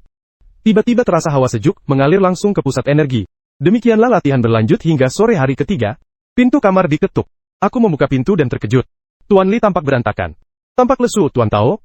Ada apa denganmu? Aku bertemu orang miskin di jalan. Aku menukar 3 kentang curian dengan 6 jin beras. Ada orang yang berniat jahat, ingin menjebakku. Siapa yang melakukan hal seperti ini? Mungkinkah murid-murid yang menyimpang? Bukan begitu? King He Fang adalah seorang praktisi mandiri yang tidak terikat pada aliran atau sekte manapun. Bersama 2 orang awam, yang menguasai ilmu bela diri. Sungguh sial. Tuan Li mengumpat-umpat, mengeluarkan sebuah kantong kain, dan melemparkannya kepadaku. Ini 2 kentang yang kamu curi, dengan 4 jin beras. Apakah ada yang menanyakan tentang tikus pencuri lonceng hari ini? Jika ada, kemungkinan besar itu orang yang mencuri bel oksigen. Aku menggelengkan kepala. Hari ini, aku berlatih hampir sepanjang hari. Aku benar-benar tidak tahu apakah ada orang yang pernah datang ke sini. Tuan Tao pun bergegas kembali ke rumah makannya. Untuk mengisi kembali energi dan darahnya, di tengah malam, 2 ekor gagak terbangun. Ternyata tubuhnya mengandung sedikit energi spiritual. Ada aura spiritual di tubuhnya. Kakak, 2 ekor gagak itu menjawab, sambil mengangguk. Kalian sekarang juga mulai memiliki aura. Kalian bukan lagi burung yang terbang dengan cepat, bisa dibilang mengikuti jejak pemiliknya. Kemudian, aku merenung ingin menguji keseimbangan mereka berdua. Lalu aku memerintahkan mereka untuk menangkap tikus pencuri lonceng. Kedua, burung gagak itu terbang menjauh. Tak lama kemudian, gagak besar menangkap seekor tikus pencuri lonceng. Sedangkan burung gagak kecil itu membawa tanah di tubuhnya. Dan terlihat sedikit berantakan. Mungkin karena perbedaan ukuran di antara keduanya, sehingga yang satu bisa menangkap yang lain, dan akhirnya dirugikan. Aku berpikir dalam hati, aku menunduk untuk melihat tikus pencuri lonceng ini. Ternyata perutnya juga bermotif. Wajahnya langsung muram. Kenapa tikus peliharaannya tertangkap lagi? Meskipun sekarang tidak tahu siapa yang memeliharanya, tapi masalah ini semakin membesar. Sudahlah, tikus pencuri lonceng ini, bawa saja, untuk dimakan. Kedua burung gagak itu mendengarnya. Seketika itu juga bersorak-sorai di dalam gubuk batu yang sederhana dan suram. Gagak besar itu menangkap tikus pencuri lonceng dan terbang keluar. Gagak kecil pun mengikuti di belakangnya. Segera menghilang di langit malam. Pagi hari berikutnya, saya bertemu dengan Tuan Li, sang Taois, yang tampak sudah kembali normal. Sepertinya efek menegangkan dari tikus pencuri lonceng sangat bagus. Kedua adik seperguruan, baru-baru ini, di makam King He kami akan segera matang. Apakah tidak ada syuhan di ladang makam kalian? Seorang senior bernama Wei Kunyi datang sambil tersenyum dan bertanya. Saya dan Tuan Li berbicara dalam bahasa klasik. Tiba-tiba hatiku berdebar. Mungkinkah Huan yang mencuri lonceng atas perintahnya? Saat aku sedang memikirkan jawaban yang tepat, kakak senior itu berkata lagi, sepertinya, kalian beruntung kali ini, para senior lainnya telah mengusir Suhan habis-habisan. Tapi sampai kali berikutnya, keberuntungan belum tentu sebaik itu. Apa maksudnya? Mengancam, pikirku dalam hati. Namun di luar, aku tetap tenang. Tak disangka, gaya bicara kakak senior tiba-tiba berubah. Lalu sambil tertawa berkata, jadi, saat menanam di ladang berikutnya, kalian tetap menanam bersama kami, nanti akan lebih mudah untuk saling menjaga satu sama lain. Aku kenal seorang murid tabib serbabisa yang sangat berpengalaman. Nanti bisa minta dia bantu kalian. Hanya perlu sedikit uang untuk mengisi ulang. Sangat murah dan terjangkau. Saya dan Tuan Li mengangguk setuju. Setelah Wei Shiji pergi, suara serak Tuan Li terdengar di telingaku. Sepertinya bukan dia. Bagaimana suara kamu bisa sampai ke sini? Apakah ini juga sihir? Hanya trik kecil yang dulu aku pelajari saat berkelana. Kalau kamu mau belajar, aku akan meluangkan waktu untuk mengajari kamu. Saat itu, Zhang San datang dengan mengerutkan kening. Adik seperguruan Han. Adik seperguruan Li. Lihatlah, apakah ada yang mencuri kentang di ladang ini? 2 hari ini. Kenapa aku merasa kentang curian itu menghilang? Bahasa klasik aku dan Tao saling bertukar pandang. Kemudian, kami berdua menggelengkan kepala menandakan tidak tahu. Zhang Shan jelas juga tidak berharap. Lalu dengan cemberut ia bergegas pergi. Setelah dia pergi, Tuan Li si Taois kembali bergumam beberapa kali. Memanggil saudara Zhang juga akan menimbulkan kecurigaan. Aku Wen Yan diam-diam meningkatkan kewaspadaan. Setelah kembali ke makanannya, Tati Liu Fuya Rayu Sikia Ankanan Mandian Balukia. Seida Sobi Malukia Rayu Sikia Hakanan Balukia. Sikia Hakanan Balukia. Ankanan Balukia. Tati Liu Sikia Hakanan Balukia Hasia. Kembali komproses sisa khasiat obat dari puaswan kanan Balukia. Kemudian, latihan sihirku semakin mahir. Dan perlahan-lahan mulai terlihat tanda-tanda bahwa ia sudah mulai menguasainya. Akhirnya, dia menyerap darah menstruasi untuk meningkatkan energi darahnya. Meskipun melatih kekuatan darah bukanlah jalan yang benar dalam latihan spiritual. Tetapi serangan spiritualnya yang kuat. Ini adalah satu-satunya teknik bela diri yang ada saat ini. Setelah berlatih 1 hari lagi, saya mulai meniru buah yang baru. Kali ini meniru, saya merasakannya dengan sangat jelas, bahwa aku bisa mengikuti keinginan hatiku. Menyalin apa yang telah disalin, dan menyimpannya di suatu tempat di dalam diri. Digunakan untuk bersembunyi, dan seiring dengan meningkatnya kekuatan diri, kemampuan untuk menggunakan harta karun di tangan kanan juga akan meningkat, hasil duplikatnya pasti akan lebih banyak, pasti tidak akan selalu menjadi sekumpulan roh yang peka, seperti setetes darah. Memikirkan pertumbuhan di masa depan, atau dengan hati yang gembira, memakan buah penunda kematian sekali lagi. Dan mulai berlatih lagi. 2 hari kemudian, Nyonya Wang dan 2 murid luar lainnya tiba. Pengawas Zhang Shan, Sun Kang Liulan, Wei Shiji dan kawan-kawan memanen di Qinghe 0 meter. Setelah panen selesai, pengurus Wang pun langsung membacakannya di tempat. Zhang Shan memanen 0,52 jin permu di Qinghe. Memanen 80% dan menyisakan 20% Ji Xiaogong 5. Zhang Shan mengerutkan kening, di Jinzhou. Tidak banyak terlihat kegembiraan. Sun Kang mencetak gol pada menit ke-51 di Qinghe. Mendapatkan 80% dan menyisakan 20% di Ji Xiaogong 5. Sun Kangxi terlihat gembira. Jelas ada sensor-sensor ini. Dia semakin yakin bisa menembus tingkat latihan Qi tingkat 3. Liu Lan memanen 0,47 jin permu di Qinghe. Semua hasil panen diserahkan tanpa menyisakan apapun untuk Ji Xiaogong dan kedua Liu. Wajah Lan langsung muram. Air mata berputar-putar di kelopak matanya. Hampir menangis di tempat. Untuk upacara pernikahan, Mem mendapatkan ikan seberat 0,60 kg dari sungai Qinghe. Mendapatkan 80% dari Liu Ercheng. Ji Xiaogong 5. Sang kakak senior berjalan mendekat dengan senyum ceria. Membungkuk memberi hormat dan mengucapkan terima kasih kepada pengurus Wang atas perhatiannya. Jika bukan karena pengurus Wang yang telah bersusah payah, hidup kami tidak akan seindah ini. Pengelola jaringan menatapnya dan tersenyum tanpa alasan yang jelas. Kamu melakukannya dengan baik, adik seperguruan. Lalu wajahnya langsung berubah serius.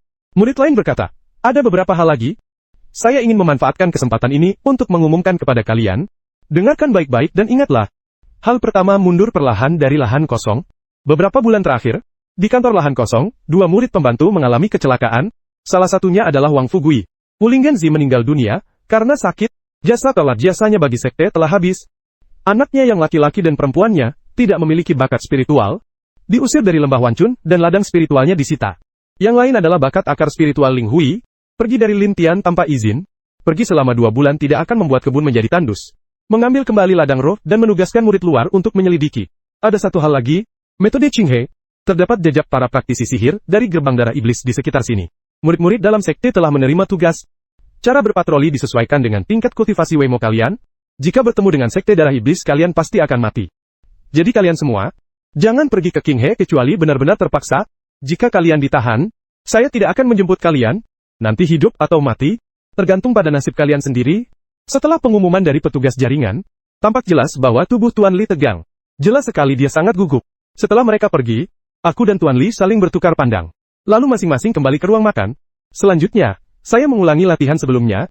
Malam, seekor gagak besar dan seekor gagak kecil terbang masuk lagi. Melihat keduanya yang tampak tidak mendapatkan apa-apa, aku kembali mengumpulkan darah esensial untuk memberi makan. Setelah kenyang, burung gagak itu terbang dan menghilang di malam hari. Saat aku bersiap untuk berlatih lagi, dari kejauhan di tengah malam, seorang sosok anggun melintas di ladang, menuju tempat tinggal di ruang jaringan. Ternyata untuk kakak senior, sudah larut malam, apa yang mau kamu lakukan di ruang admin jaringan? Begitulah, lebih dari sebulan kemudian, darah haid yang bisa saya kumpulkan mencapai 9 tetes. Pada saat yang sama, saya juga menemukan satu hal, yaitu jalan untuk melatih kekuatan darah sepertinya terputus. Tidak ada teknik lanjutan. Tapi aku tidak terburu-buru soal ini. Lagi pula, ada berkah dari buah Xuanxin. Jika ada waktu luang, saya bisa mencapai level 2 dalam pembuatan senjata. Dan mengendalikan angin serta air, juga telah saya latih, hingga sempurna. Belum lagi kesempurnaan. Setidaknya melampaui sebagian besar murid-murid yang berbeda-beda.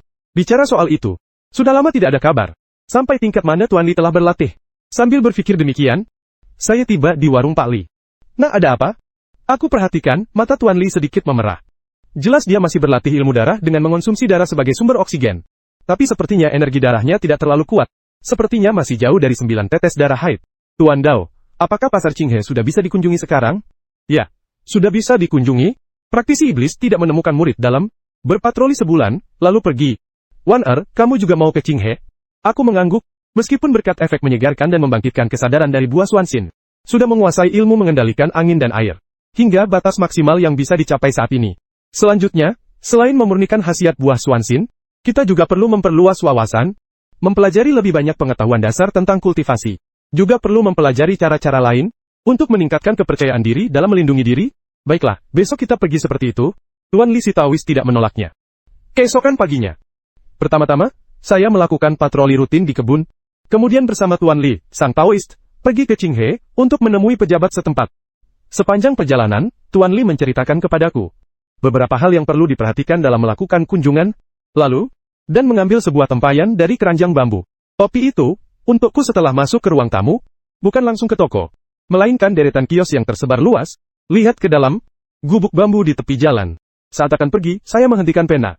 Bagian paling dalam adalah toko to. Nak, silahkan kamu berkeliling sendiri. Aku masih ada urusan lain. Setelah mengatakannya, dia menundukkan kepala, sambil memegang topi jeraminya, dan pergi dengan tergesa-gesa. Aku, Daoye, bertanya dengan heran. Melihat punggungnya sudah menjauh, aku pun hanya bisa sendirian di ruang tamu Qinghe ini. Berkeliling dan melihat-lihat, lagi pula, tidak ada banyak barang berharga di tubuhku. Sepertinya tidak ada yang bisa dibeli di area toko. Tempat gubuk bambu lebih cocok untukku. Baru saja masuk ke kawasan gubuk bambu. Sudah terlihat seorang pria gemuk, yang tersenyum-senyum berjalan mendekat. Apakah ada yang bisa saya bantu saudara? Tolong saudara, apa yang Anda jual? Saya menjual apa saja? Selama pelanggan memintanya, saya pasti akan berusaha semaksimal mungkin untuk menemukan sesuatu yang memuaskanmu. Alat-alat spiritual, keberuntungan, dan ramuan, teknik dan ilmu rahasia. Selama kamu mau, silakan katakan. Mendengar kata-kata itu, aku langsung tidak mau peduli dengan si gemuk itu. Si gemuk itu juga mengenakan baju abu-abu. Sepertinya dia juga murid tingkat rendah dari lembah Wancun. Bahkan tidak berhasil menjadi murid luar yang mengenakan jubah hijau. Lagi pula, apa yang bisa dia dapatkan? Pahami hal ini. Aku berbalik dan melihat-lihat kios lain. Teman, kenapa kamu pergi? Kalau ada yang kamu butuhkan, katakan saja. Kalau kamu mau bilang, tentu saja aku bisa membantumu mencari jalan keluar. Si gemuk masih mengikuti dari belakang dengan enggan. Berulang kali memanggil. Aku melambaikan tangan, menandakan bahwa saya tidak akan membeli apapun. Saat itu, saya sudah berdiri di depan seorang pria, yang mengenakan pakaian fei. Gadis berpakaian bandit melihat hal itu. Mengeluarkan tawa yang terdengar, seperti lonceng perak, hahaha. Zhu Laosan ketahuan lagi ya? Hanya dengan sedikit uang yang kamu miliki, berani membual. Si gemuk bernama Zhu Laosan itu berkata, justru tidak marah. Orang-orang itu menilai dari penampilan, mereka juga tidak mencari tahu siapa Zhu San, murid biasa di ruang ramuan. Bisa dibandingkan dengan tempat lain, setiap celah di jari para senior, terlihat sedikit saja. Bahkan jika mereka berlutut dan bersujud, mereka tidak akan mendapatkannya. Setelah berkata begitu, Zhu Laosan mengangkat kepalanya lagi, seolah-olah menyalahkanmu karena tidak bisa menghargai barang bagus. Setelah itu, saya berkeliling ke seluruh kawasan pemukiman bambu, dan sudah cukup memahami harga-harga di sini. Meski tidak ada hasil, itu membuatku merasa sangat terkesan. Terhadap sumber daya latihan yang bisa saya akses, sudah memiliki pemahaman yang lebih jelas. Zhu Laosan melihat saya berkeliling di kawasan gubuk bambu, lalu menyumbang uang lagi. Apakah Anda tidak menemukan apa yang Anda cari? Ceritakan padaku apa yang kamu inginkan. Lagi pula aku juga tidak berniat membeli barangnya. Jadi aku hanya menjawab asal-asalan bahwa aku ingin ramuan untuk latihan. Aku ingin dharma keberuntungan dan kemakmuran untuk melindungiku. Juga ingin mengasah teknik dan mantra yang kuat. Apakah di sini ada semuanya? Zhu Laosan tidak marah mendengar perkataanku, malah tertawa kecil. Kebetulan sekali. Apa yang kamu katakan itu aku memang punya di sini. Apakah Ningqidan yang sedang berlatih mau? 3 jin 0 mil per butir. 1 bungkus camilan 2 butir. Bahasa klasik aku langsung merasa jijik. Kok bisa semurah ini? Ada sedikit cacat. Ini adalah karya latihan dari beberapa senior, tapi tidak mengurangi kualitasnya. Setidaknya tidak akan memengaruhi sebelum mencapai tingkat Qi ke-6. Coba pikirkan, apa yang kita cari sebagai murid pembantu? Bukankah itu agar bisa masuk ke gerbang luar dan membanggakan diri? Obat-obatan seperti ini, yang murah dan bermanfaat, benar-benar pilihan yang wajib untuk latihan spiritual. Jadi tawanan perang juga menguntungkan. Kalau kamu bisa mempertahankan 30% kekuatannya saja, itu sudah bagus. Alat sihir itu bisa dipakai 2 kali, itu sudah bagus. Bagaimana dengan tekniknya? Setelah mencapai tingkat 5 latihan Qi, perlu mengganti teknik. Artinya, kamu harus mencari sendiri metode lanjutan. Aku mendengarnya sampai tak bisa berkata-kata. Teman seperjalanan ini, dari mana kamu mendapatkan tumpukan barang rongsokan ini? Kamu benar-benar bekerja keras. Tidak melelahkan, itu sudah seharusnya. Sobat, kamu pikir aku sedang memuji kamu? Pertanyaan dan jawaban ini juga membuat gadis Filipina di sampingnya tertawa cekikikan. Zhu Laosan, jangan disembunyikan. Cepat keluarkan sekretaris andalanmu itu, agar teman seperjalanan ini bisa melihatnya. Melihat gadis muda Fei tertawa dan bercanda, Zubis Wayu Lamanosan menggaruk-garuk kepalanya dengan malu-malu. Bagus. Aku memang punya ilmu goib yang luar biasa. Sampai saat ini belum ada yang pernah mengambilnya. Jika bukan karena takdir, aku tidak akan pernah menjualnya. Semakin aku melihat dia tampak begitu yakin, semakin aku merasa dia tidak bisa diandalkan. Tanpa si gemuk dengan serius mengeluarkan sebatang. Gupu bertemu dengan sesama praktisi, Mengapa tidak mencobanya? Aku tidak mengulurkan tangan, melainkan menatap gadis tanpa pakaian di sampingku yang menahan tawa. Gadis itu melihat saya berhati-hati, tertawa juga. Cepat ambil. Sungguh menarik. Aku masih belum mengulurkan tangan. Lagi pula, aku tidak mengenal mereka. Siapa yang tahu ada apa di balik ini semua? Kamu memang orang yang sangat berhati-hati. Lupakan, aku akan tunjukkan padamu. Sambil berkata begitu, wanita warisan budaya itu pun keluar dari kiosnya, dan menghampiri Zulausan, mengulurkan tangan untuk memegang pedang giok itu. Zhongyu, apa ini main-main? Cepat, tunjukkan padaku, biar teman ini lihat. Zulausan terlihat pasrah. Wah, teman seperjalanan. Kamu dan sekretarisku ini memang ditakdirkan. Saat dia mengucapkan kalimat itu, wanita tua yang bersahaja itu tiba-tiba memancarkan cahaya putih. Bagus, bagus. Sepertinya ini memang takdir. Berapa banyak camilan yang kamu butuhkan, sekretaris? 20 bungkus camilan. Tidak boleh kurang dari itu. Ini adalah seorang ahli tingkat jin dan rahasia agung yang tersebar dari gua pertapaannya. Zulausan berkata sampai di sini. Aku sendiri hampir tidak bisa menahan diri. Secara sukarela menyerahkan dokumen yang sedang disusun. Cahaya putih yang memudar. Ternyata dia diam-diam menggunakan sihir cahaya kecil untuk menipu orang, agar terlihat seolah-olah mereka ditakdirkan. Nakatsuki, ayo, setidaknya aku tidak berbohong kan? Ini memang modifikasi besar pada tingkat eliksir emas. Suara yang terdengar dari dalam gua. Siapapun yang membelinya pasti tidak akan rugi. Baiklah. Baiklah, Nakatsuki mengangguk puas, berbalik dan berkata padamu, sudah mengerti kan? Ini bukan jebakan. Kamu pasti punya ikatan dengan sekretaris ini. Baru sekarang aku mengerti. Si Zulausan ini benar-benar punya banyak trik. Barang yang dijualnya benar-benar tidak pantas. Apakah ini benar-benar sekretaris? Zulausan langsung melihat peluang bisnis. Tentu saja sekretaris. Dan sekretaris yang sangat berguna. Sekretaris di bidang apa tepatnya? Si gemuk Wenyan mendekatiku dengan hati-hati. Sekretaris ini bisa membuat jalanmu dalam bermeditasi menjadi mulus, dan menjadi jenius dalam latihan spiritual. Aku mendengar kata-kata ini, dan langsung curiga, ini sungguh melampaui batas. Kenapa kamu sendiri tidak berlatih? Malah dijual. Tapi kemudian berpikir lagi, dengan modal yang dimiliki, hari ini pasti tidak bisa membeli barang yang berguna. Mendingan aku salin sekretaris ini dulu. Lalu mengulurkan tangan, tolong lihat, apakah aku dan sekretarismu ini memiliki takdir? Zulausan juga tidak menyangka bahwa keadaan akan berubah drastis. Langsung saja ia menyerahkan surat izin istana yang dipegangnya. Tangan kanannya terasa panas. Baizhong sedikit terkejut. Wanita dewasa ini sudah disalin. Aku pun menunjukkan ekspresi kecewa. Teman seperjalanan, sayang sekali aku tidak membawa camilan. Kalau begitu, kita beli lain kali saja. Aku simpankan untukmu, mungkin lain kali tidak ada camilan. Senyum Zulausan langsung memudar. Kenapa kamu tidak bilang dari tadi? Minggir, jangan ganggu aku berjualan. Zhongyue sudah selesai menonton keramaian. Tiba-tiba tertawa cekikikan. Kamu orang yang cukup menarik. Tepat pada saat itu, sepasang tangan besar menarikku, berlari dengan panik ke arah luar kamar. Ketika aku sadar dan melihat, ternyata itu adalah Tuan Li. Sepertinya dia baru saja bertarung habis-habisan. Langkahnya tergesa-gesa dan sedikit terengah-engah. Dia menarikku berlari kembali, dalam sekali nafas 0 hari. Tuan Dao, itu bukan pertanyaan yang pantas diajukan. Jangan tanya, sudah kubilang. Tanpa menoleh, langsung menyantap makanannya. Tidak ada pilihan lain. Aku pun harus kembali ke makananku. Siap-siap melihat harta karun rahasia si gemuk itu. Setelah menempelkan gunting giok di dahinya sebentar, aku mengerutkan kening. Memang ada sebuah rahasia di dalam gunting giok ini. Memang digunakan untuk menghias pil emas. Teknik itu disebut Lianling, yang berarti mengolah akar roh. Mengubah banyak akar roh menjadi sedikit akar roh. Bahkan menjadi akar roh tunggal. Sehingga mempercepat laju latihan. Sekilas, ini tampak mustahil, tapi ada masalah besar di sini, yaitu kebutuhan akan ramuan spiritual dalam jumlah besar. Bahan spiritual untuk melebur akar spiritual. Proses ini pasti akan merusak daging dan darah sendiri.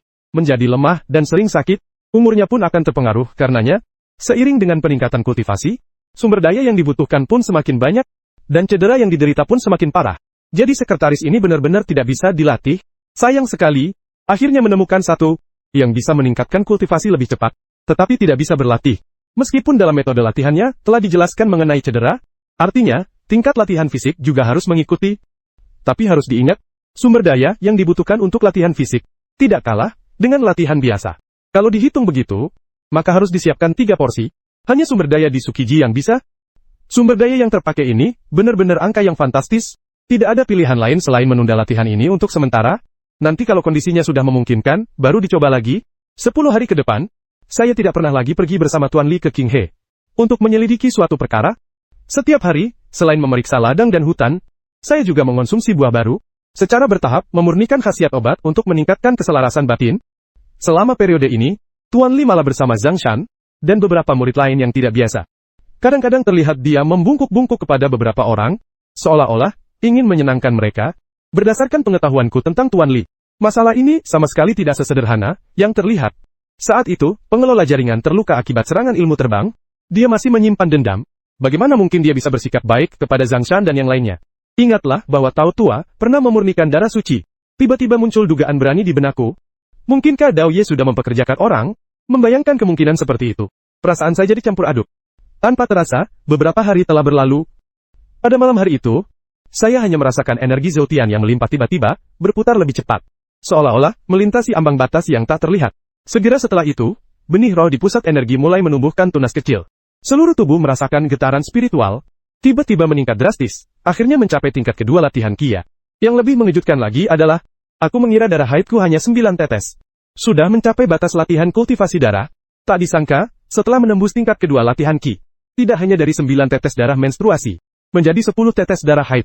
Bahkan bisa ditingkatkan lagi, dan kemampuan duplikasi di tangan kanan. Seiring dengan peningkatan kultivasi dirinya, memang bertambah lagi, seharusnya bisa menyalin 1 tetes darah esensi sehari, sekarang bisa menggandakan 2 tetes darah esensi. Dengan begitu, Sui Dizi bisa melepaskan serangan sebanyak 12 kali dalam sekali napas. Prestasi seperti ini, pasti sudah melebihi murid-murid tingkat ketiga, latihan Qi pada umumnya. Bahkan dengan buah baru, belum bisa menggandakan 2 buah dalam sehari. Jika harus dihitung, kira-kira dalam waktu 3 hari, bisa menanam 4 buah baru. Merasakan perubahan ini, kegembiraan di dalam hati sulit ditahan, tapi tak lama kemudian aku tahu, sudah waktunya untuk kembali ke Qinghe Fangxi. Untuk mencari latihan fisik atau benda berguna lainnya. Untuk meningkatkan diri. Dengan mengikuti metode latihan Qinghe. Selanjutnya, benih-benih di dalam dantian, mulai bertunas. Itulah latihan tingkat 3. Sampai benih roh itu bertunas, dan mengeluarkan daun pertamanya, maka itu adalah latihan tingkat keempat.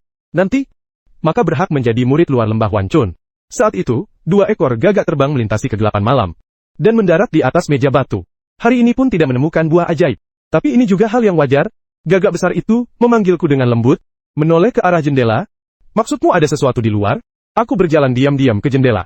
Melihat di bawah sinar bulan, sebuah sosok yang anggun, berjalan menuju arah rumah ruang jaringan. Tiba-tiba mati. Bukankah itu kakak seniorku? Baru-baru ini pergi ke ruang jaringan semakin sering. Tapi apa yang bisa dilihat di sini? Namun, tak lama kemudian, saya langsung menyadari, ada sosok seseorang yang sedang berjongkok di tepi ladang makam Tuan Li. Tahu apa yang telah dilakukannya? Lalu perlahan-lahan, menggerakkan tubuhnya. Setelah berjalan sejauh beberapa langkah, barulah dia pergi, dengan tergesa-gesa. Zhang Shan, apa yang dia lakukan? Tiba-tiba pintu kamar Taois Li terbuka. Terlihat dia melangkah dengan ringan. Dengan cepat berlari menuju hutan dan ladang. Melontarkan sebuah peluru darah ke arah Lin Tian. Kemudian dari tengah hutan, mengangkat mayat pencuri kentang. Tertawa sini sebentar, lalu kembali ke makanannya. Aku menyaksikan seluruh prosesnya, terkejut tapi tidak mengerti. Apa yang dilakukan oleh Tuan Li dan Zhang Shan? Terlihat agak berbahaya. Lebih baik jangan terlibat. Sempurna. Keesokan paginya, saya sedang memeriksa kebun saya, melihat Zhang Shan yang sedang terburu-buru, datang ke depan rumah makan Li Laodao. Setelah berbisik sebentar, Tuan Li, sang Taois, memanggul keranjang bambu, dan pergi ke Qinghe untuk menemui pejabat setempat. Aku melirik, dan berpikir bahwa kedua orang ini jelas-jelas masih saling menjebak satu sama lain tadi malam. Hari ini mereka malah pergi bersama. Benar-benar aneh.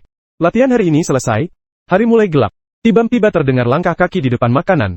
Bersamaan dengan itu tercium bau darah yang menyengat. Aku segera waspada, memeras darah segar dari pohon. Siap bertindak. Suara serak Tuan Li terdengar dari luar pintu. Mendengar suara Tuan Li, aku membuka pintu kamar. Tapi pisau beracun itu tersembunyi di belakang punggungku. Dan belum disimpan. Saat ini, Tuan Li Sitao tidak mengenakan jubah abu-abu, melainkan mengenakan jubah hitamnya saat masuk. Yang lebih mengejutkan saya adalah, Tuan Li sang Taois yang tadinya berambut putih, tiba-tiba saja muncul beberapa helai rambut merah cerah. Tuan Tao, Anda belum menjawab pertanyaanku, tapi malah menatapku dengan tajam, bocah. Mungkinkah kau seorang penyihir sejak lahir? Aku harus berjuang keras untuk mencapai tingkat pertama latihan darah. Memulai perjalanan spiritualku. Kau hanya berlatih teknik kultivasi darah. Metode palsu para dewa. Ternyata energi darahnya sama sekali tidak kalah dariku. Kata-kata itu membuatku terkejut Tuan. Bagaimana kamu bisa mencapai tingkat pertama latihan darah? Itu bukan sekte iblis seperti sekte darah iblis. Tanda tanya, benar itulah tingkatan kultivasi dari sekte darah iblis? Sekarang aku sudah mulai berlatih ilmu dari sekte darah iblis. Latihan darah telah menjadi bagian dari latihan. Cahaya bulan menembus tirai. Menimbulkan bayangan-bayangan yang bercak-bercak. Menampilkan wajah tua Taois Li yang penuh kerutan. Menjadi semakin mengerikan. Tuan Dao, bagaimana kamu bisa memiliki rekaman latihan dari sekte darah iblis?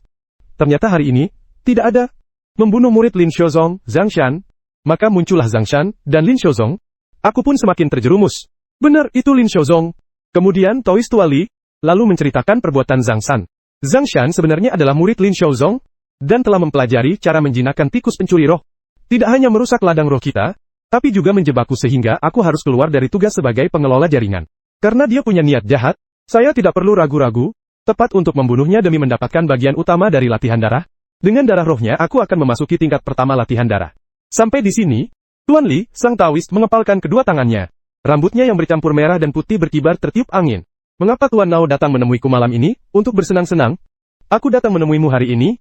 Sebenarnya aku ingin memberitahumu, jangan bilang ke orang lain soal pagi ini, bahwa kamu melihat aku dan Zhang Shan pergi bersama. Aku tidak menyangka energi dan semangatmu begitu kuat. Jika kau mau ikut aku masuk ke gerbang darah iblis, pasti akan mencapai prestasi besar. Wan Chungu kini tampak tenang, namun sebenarnya arus bawah sedang bergolak. Bukan hanya sekte darah iblis yang mulai bergerak, bahkan Lin Xiaozong pun telah mengirim orang untuk menyusup. Kamu berlatih di sini? Sumber daya terbatas dan penuh bahaya. Mendengar itu, aku sedikit mengerutkan kening sutradara. Jalan menulis ini tidak cocok untukku. Mendingan aku berlatih metode kultivasi Qinghe saja. Lagi pula, aku sudah mencapai tingkat pertama dalam latihan Qi. Apa yang kamu katakan? Tuan Li awalnya ingin membujukku. Mendengar kata-kata itu, dia hampir saja marah besar.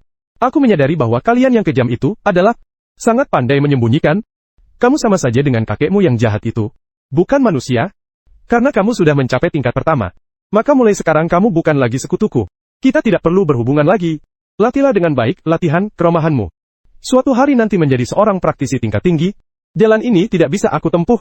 Aku baru saja bertemu dengan Tuan Li dan dia akan pergi. Tiba-tiba hatiku tergerak, sutradara. Lihat saja semangatku yang membara ini. Apakah aku masih bisa berlatih lagi bab keadilan? Aku mana tahu bisa berlatih atau tidak. Lagi pula, kamu kan bukan anggota sekte lubang iblis. Jika aku mengajarkanmu secara pribadi, nanti, gerbang sarang iblis pasti akan menguliti dan mencabik-cabikku. Jika kamu bersedia, bergabung dengan gerbang sarang iblis, aku bisa menceritakan kisah Ren Xue yang adil kepadamu. Aku langsung merasa kecewa. Namun saat itu, Tuan Li malah tertawa kecil. Nah, kecewa ya? Yang tadi itu cuma bercanda. Kenapa kamu bocah diam-diam jatuh cinta? Sampai ke lantai 1, membuatku malu. Orang-orang dari sekte iblis, tidak ada yang mengendalikan. Aku akan memberimu hadiah terakhir. Lian Xue yang telah mencapai tingkat Zuji bagian keadilan, jumlah tarikan napas untuk menyembunyikan aura, serta pesan yang sebelumnya aku janjikan padamu, tips-tips kecil, seperti masuk ke rahasia, semuanya akan diajarkan kepadamu. Kumaru, terimalah hadiah ini.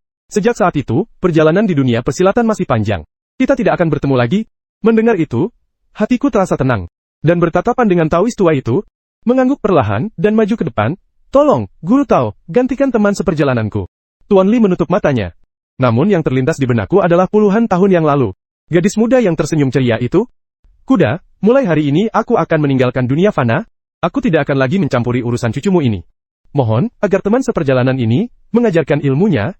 Setelah mengajarkan ilmu, Tuan Li berbalik dan pergi. Sosok di bawah langit malam itu perlahan-lahan menjadi kabur. Aku menatap ke arah dia pergi. Lama tak sadar. Pagi hari berikutnya, saya memeriksa kebun seperti biasa. Melalui kebun, melirik Tuan Li yang juga sudah bangun. Tuan Li si Taoist tampak serius saat menyalakan.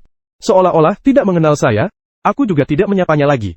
Setelah memeriksa kebun dan ladang, saya kembali ke rumah untuk bermeditasi. Selesai memurnikan buah Xuanxin. Proses pengolahan khasiat obat menjadi kecerdasan spiritual. Saya pun mulai memeriksa dengan cermat latihan ilmu ruh dan latihan ilmu pengetahuan. Selanjutnya, jika semuanya berjalan lancar, saya akan mencoba menggunakan ilmu gaib ini untuk memurnikan satu akar roh, menjadikan diri sendiri dari 4 akar roh menjadi 3 akar roh. Namun, pada saat itu, terdengar langkah kaki dari luar. Adik Han ada di sana. Aku buru-buru merapikan barang-barangku, membuka pintu kamar. Ternyata orang yang datang itu adalah Suster Liu. Ada apa? Aku mau tanya sesuatu. Apakah kamu sudah bertemu dengan kakak seangkatan Zhang hari ini? Kakak Zhang? Aku belum bertemu kakak Zhang. Aneh, pagi-pagi sekali kemana dia pergi? Aku akan pergi ke tempat lain untuk bertanya. Melihat dia berkata begitu, saya pun tahu. Ternyata, belum tahu tentang kepergian Zhang Shan kemarin. Dia mengira Zhang Shan sudah keluar sejak pagi-pagi sekali. Ada urusan apa Senior Liu mencari Senior Zhang? Tunggu saja sampai dia kembali kan? Liu Lanwen tampak sedikit murung. Panen ladang rohku, terakhir kali terlalu sedikit. Sehingga sekarang aku tidak bisa berlatih dengan baik. Sebenarnya sudah dijadwalkan hari ini, kakak Zhang akan memberiku beberapa. Ternyata sampai sekarang dia belum juga muncul. Mendengar, dia berkata begitu. Saya tidak menanggapi. Seluruh kantor kehutanan, kecuali Zhang Shan bersedia, memberikan sumber daya berharga itu kepadanya. Tidak ada lagi yang bersedia. Setelah Roland pergi, aku kembali ke kamar untuk melanjutkan latihan. Menyalin 2 tetes darah esensial. untuk meningkatkan energi darah dalam latihan kultivasi darah. Setelah diolah, saya menyadari total darah esensial meningkat menjadi 11. Dan energi darah pun melimpah. Tidak ada lagi yang bisa ditambahkan. Ini juga merupakan bagian dari latihan kultus darah. Saat pembekuan darah muncul di film utamanya, tapi saya tidak terburu-buru untuk memulainya, melainkan mulai melatih teknik menghirup udara melalui wajah. Latihan darah sampai tingkat pertama. Jika tidak ada angka wajah yang bisa disembunyikan, akan memancarkan bau darah selama 3 hari 3 malam. Melatih teknik menghirup wajah tidaklah sulit bagiku. 1 jam, kemudian, saya sudah memasukkan wajah saya ke dalam pintu. Dan dengan terkejut menemukan, meskipun fungsi utama angka penarikan wajah ini, untuk menutupi jejak sisa-sisa latihan, tetapi juga dapat meningkatkan tingkat kultivasi, untuk disembunyikan. Sehingga ada lapisan perlindungan tambahan. Malam itu, saat malam sudah larut dan sunyi, saya mulai berlatih bagian utama dari Sui Gong. Mengendalikan energi dan darah di titik Tanzong untuk mengkondensasikan sebuah bola darah. Segera setelah itu, bola darah itu menelan, dan memuntahkan energi vital, berubah bentuk. Seluruh tubuh merasakan peningkatan energi. Kekuatan hidupku kini lebih dari 2 kali lipat. Saat itulah saya tahu, apa yang menjadi hambatan dalam latihan ilmu rohku. Sudah tidak ada lagi. Segera memutuskan untuk mulai berlatih ilmu gaib mulai hari ini. Pagi hari berikutnya, aku menemukan dengan heran, bahwa di atas kepalaku tidak muncul, rambutnya tetap hitam legam. Kini, Tuan Li Sitaois tak pernah lepas dari topi jeraminya. Di sisi lain, Sun Kang, Liu Lanwei, senior, dan 7 atau 8 murid pembantu lainnya berkumpul bersama. Tidak tahu apa yang sedang dibicarakan, tak lama kemudian petugas jaringan datang. Apa yang kalian lakukan berkumpul di sini? Tubuh Li Lao Dawenyan langsung menegang, menghisap wajah, dan memutarnya hingga batas maksimal, dan menekan topi di atas kepalanya dengan santai. Melihat itu, aku pun segera menggerakkan wajahku. Lebih baik aman daripada menyesal. Tapi sepertinya, kami berdua terlalu berlebihan. Petugas jaringan berjalan dengan santai ke arah kami. Wei Kunyi pun tersenyum manis dan berjalan mendekat. Selamat pagi, ruang jaringan. Selamat pagi juga. Apa yang kalian lakukan berkumpul di sini? Wei Kunyi merampas kertas kuning dari tangan Browse dan menyerahkannya ke ruang pengelola jaringan. Ruang pengelola jaringan, lihat ini. Seorang murid bernama Zhang Shan meninggalkan secarik kertas ini. Katanya menembus tahap latihan Qi sepertinya tak ada harapan. Aku pergi menjelajah dunia. Kapan pulang? Belum pasti. Waktu pulang tak pasti. Pergi saja jika mau. Datanglah jika mau. Apakah kamu menganggap tempat tidurku ini sebagai tempat tidurmu sendiri? Kemudian dia menatap Liu Lanli. Kamu ngomong apa lagi sih? Apakah Zhang Shan adalah kekasihmu? Apakah kamu tahu kemana dia pergi? Liu Lan segera menyeka air matanya. Menjelaskan alasan dia menangis. Apakah itu benar? Wei Kunyi segera membantu menjelaskan. Itu benar, tapi ini tidak benar. Wajah pengurus Wang sedikit berubah. Berkata kepada Wei Kunyi. Di mana Zhang Shan tinggal? Aku akan pergi untuk menggeledah. Semua orang terkejut. Tidak mengerti mengapa pengurus Wang mengatakan hal itu. Tapi Wei Kunyi jelas tidak berani menunda-nunda. Segera memimpin di depan. Pengurus Wang berjalan beberapa langkah. Berbalik dan menunjuk ke arah Sun Kang yang bermata besar, dan beralis tebal. Tapi kamu malah membawa beberapa adik seperguruan? Adik sekelas Hua memanggilku. Sun Kang tahu bahwa yang dimaksud adalah Lin Tianchu. 2 lainnya, murid luar, yang membantunya dalam pengelolaan, tidak berani menunda. Segera pergi dengan tergesa-gesa, menyusul ruang jaringan membawa Wei Kunyi menuju rumah makan Zhang Shan. Tuan Li pun diam-diam mundur, dan bersembunyi di dalam rumah makannya. Sambil melihat-lihat, beberapa orang ragu-ragu sejenak, dan berjalan menuju warung makan Zhang Shan. Beberapa saat kemudian, Sun Kang memimpin orang bernama Jio. 2 senior sekelas dari aliran luar Xinhua bergegas datang. Setelah itu, ketiganya mengerutkan kening dan bergumam sebentar. Lalu mereka bergegas masuk ke kedai makan yang sedang mereka lihat. Setelah melakukan penggeledahan, perangkat pemanggil makanan dari ruang jaringan melesat ke arah pintu dalam, jelas-jelas untuk melapor ke dalam sekte. Melihat keadaan ini, aku segera kembali ke rumah makan milikku, menghitung detak jantung, menyembunyikan tingkat kultivasi latihan darah tingkat pertama, menyembunyikan tingkat kultivasi, latihan Qi tingkat 2, menjadi latihan Qi tingkat 1. Lalu menyusun kembali semua barang di dalam kotak makannya. Melihat bahwa masalah ini semakin membesar, ruang jaringan sudah melaporkannya ke pimpinan. Saya juga tidak berani berharap yang terbaik. Sarang burung di bawah tempat tidur, membuka jalan, sehingga bentuk aslinya tidak terlihat. Dibuang ke ladang dan menghapus jejak kemungkinan lainnya. Tak lama kemudian, suara desisan bertubi-tubi, terdengar di langit di atas hutan. Tampak ruang jaringan, dan beberapa murid luar yang kebetulan lewat. Kemudian, seorang yang mengenakan jubah ungu, menatap langsung ke arah alat sihir di kakinya, terhenti di udara. Di belakangnya diikuti oleh 2 murid dalam jubah biru. Semua murid luar berkumpul di luar, untuk menerima teguran. Tidak boleh ada kesalahan. Pengelola jaringan berteriak di udara. Melihat keributan ini, hatiku tak bisa menahan rasa cemas. Hanya seorang murid yang aneh. Kenapa bisa bikin heboh begini? Mungkinkah menemukan jejak sisa dari Tuan Li? Apakah hari ini kita akan menangkap para praktisi setan dari Sekte Iblis? Sambil berpikir begitu, aku tak bisa menahan diri untuk tidak merasa khawatir terhadap Tuan Li. Beberapa saat kemudian, Para murid Zai telah berkumpul. Naoki, yang mengenakan baju ungu, memandang sekeliling dengan tatapan dingin. Zhang Shan mendengus dingin, mencari tahu di mana tempat tinggal keduanya. Aku akan mencarinya sendiri. Naoki yang berpakaian ungu memberi perintah dan turun dari langit. Ruang pengawas tampak tegang. Di depan, Go memimpin jalan. Masuk ke dalam rumah batu Zhang Shan, dan memeriksanya dengan saksama.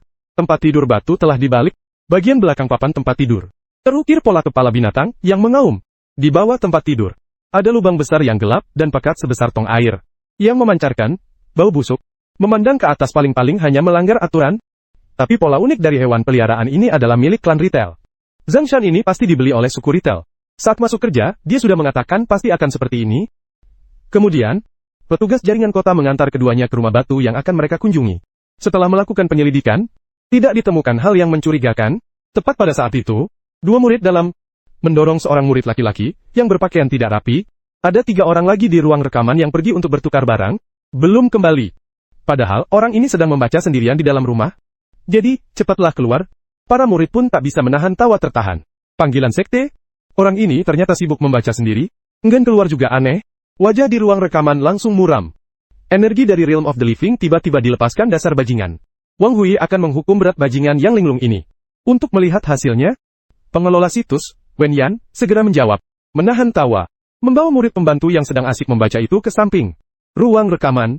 Pandangan kembali menyapu semua orang, lalu memperhatikan Tuan Li si Taoist yang mengenakan topi jerami. Siapa yang memakai topi jerami itu? Lepaskan topi jerami itu. Semua murid menoleh. Hati saya tiba-tiba berdebar. Dan menoleh ke sana. Tukang sihir Tuan Li itu punya rambut merah di kepalanya. Tampak Tuan Li meletakkan telapak tangannya di atas topi jeraminya. Pelan-pelan melepaskannya, menampakkan rambut putih.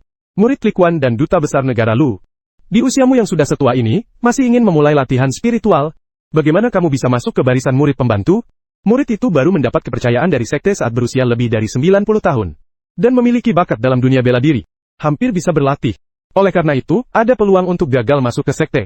Setelah Penatua Li menjelaskan hal tersebut, baru sekarang saya mengerti, dengan penampilanmu seperti ini tidak mudah bagimu untuk menjadi seorang dewa. Setelah berkata begitu, dia tidak lagi menghiraukan Tuan Li yang berhasil lolos. Menundukkan kepalanya. Melihat itu, aku pun merasa lega, meskipun saya tidak tahu cara apa yang digunakan Tuan Li untuk sementara menghilangkan rambut merah di kepalanya, tapi selama dia mengabaikanku, aku tidak akan terlibat. Dalam interogasi selanjutnya, 2 murid dari kamar seorang murid, pembantu, yang tidak ada di tempat, ditemukan sesuatu. Ada sesuatu yang agak aneh di kota Luzi. Kami belum bisa memutuskan. Mohon ditinjau oleh kota Luzi. Seorang murid dalam menggunakan ilmu pengendalian, mengambil sebuah benda berbentuk spindel berwarna perak. Ke hadapan kota Luzi. Kota Luzi hanya melirik sekilas, lalu mendengus dingin. Baiklah, mereka juga datang. Kelompok dalam sekte Tian Luo kecil, ahli dalam ramalan, orang yang suka mengoceh. Tempat yang kalian cari itu benar-benar bersih. Tidak ada apa-apa. Benar sekali. Itu benar. Itulah gaya sekte Tian Luo kecil. Orang ini pasti sudah meramalkan akan ada hal yang tidak menguntungkan hari ini. Jadi dia memutuskan untuk pergi dan kembali ke sekte Tian Luo kecil. Setelah selesai berbicara, dia mengangkat tangannya dan melepaskan senjata sihir berbentuk bunga. Hari ini sampai di sini saja. Saya akan melapor kepada ketua. Kalian semua, teruslah berlatih dengan baik. Jaga Lintian. Jangan menimbulkan masalah. Tanpa menunggu jawaban orang-orang, dia terbang ke udara sambil membawa benda berwarna perak, berbentuk palu. Mereka pun masing-masing berjalan menuju rumah batu. Sampai di depan ladang, aku berhenti, dan melirik Tuan Li si Taoist berambut putih. Mungkin dia merasakan sesuatu. Tuan Li sang Taoist berhenti sejenak, lalu bergegas kembali ke gubuk batunya.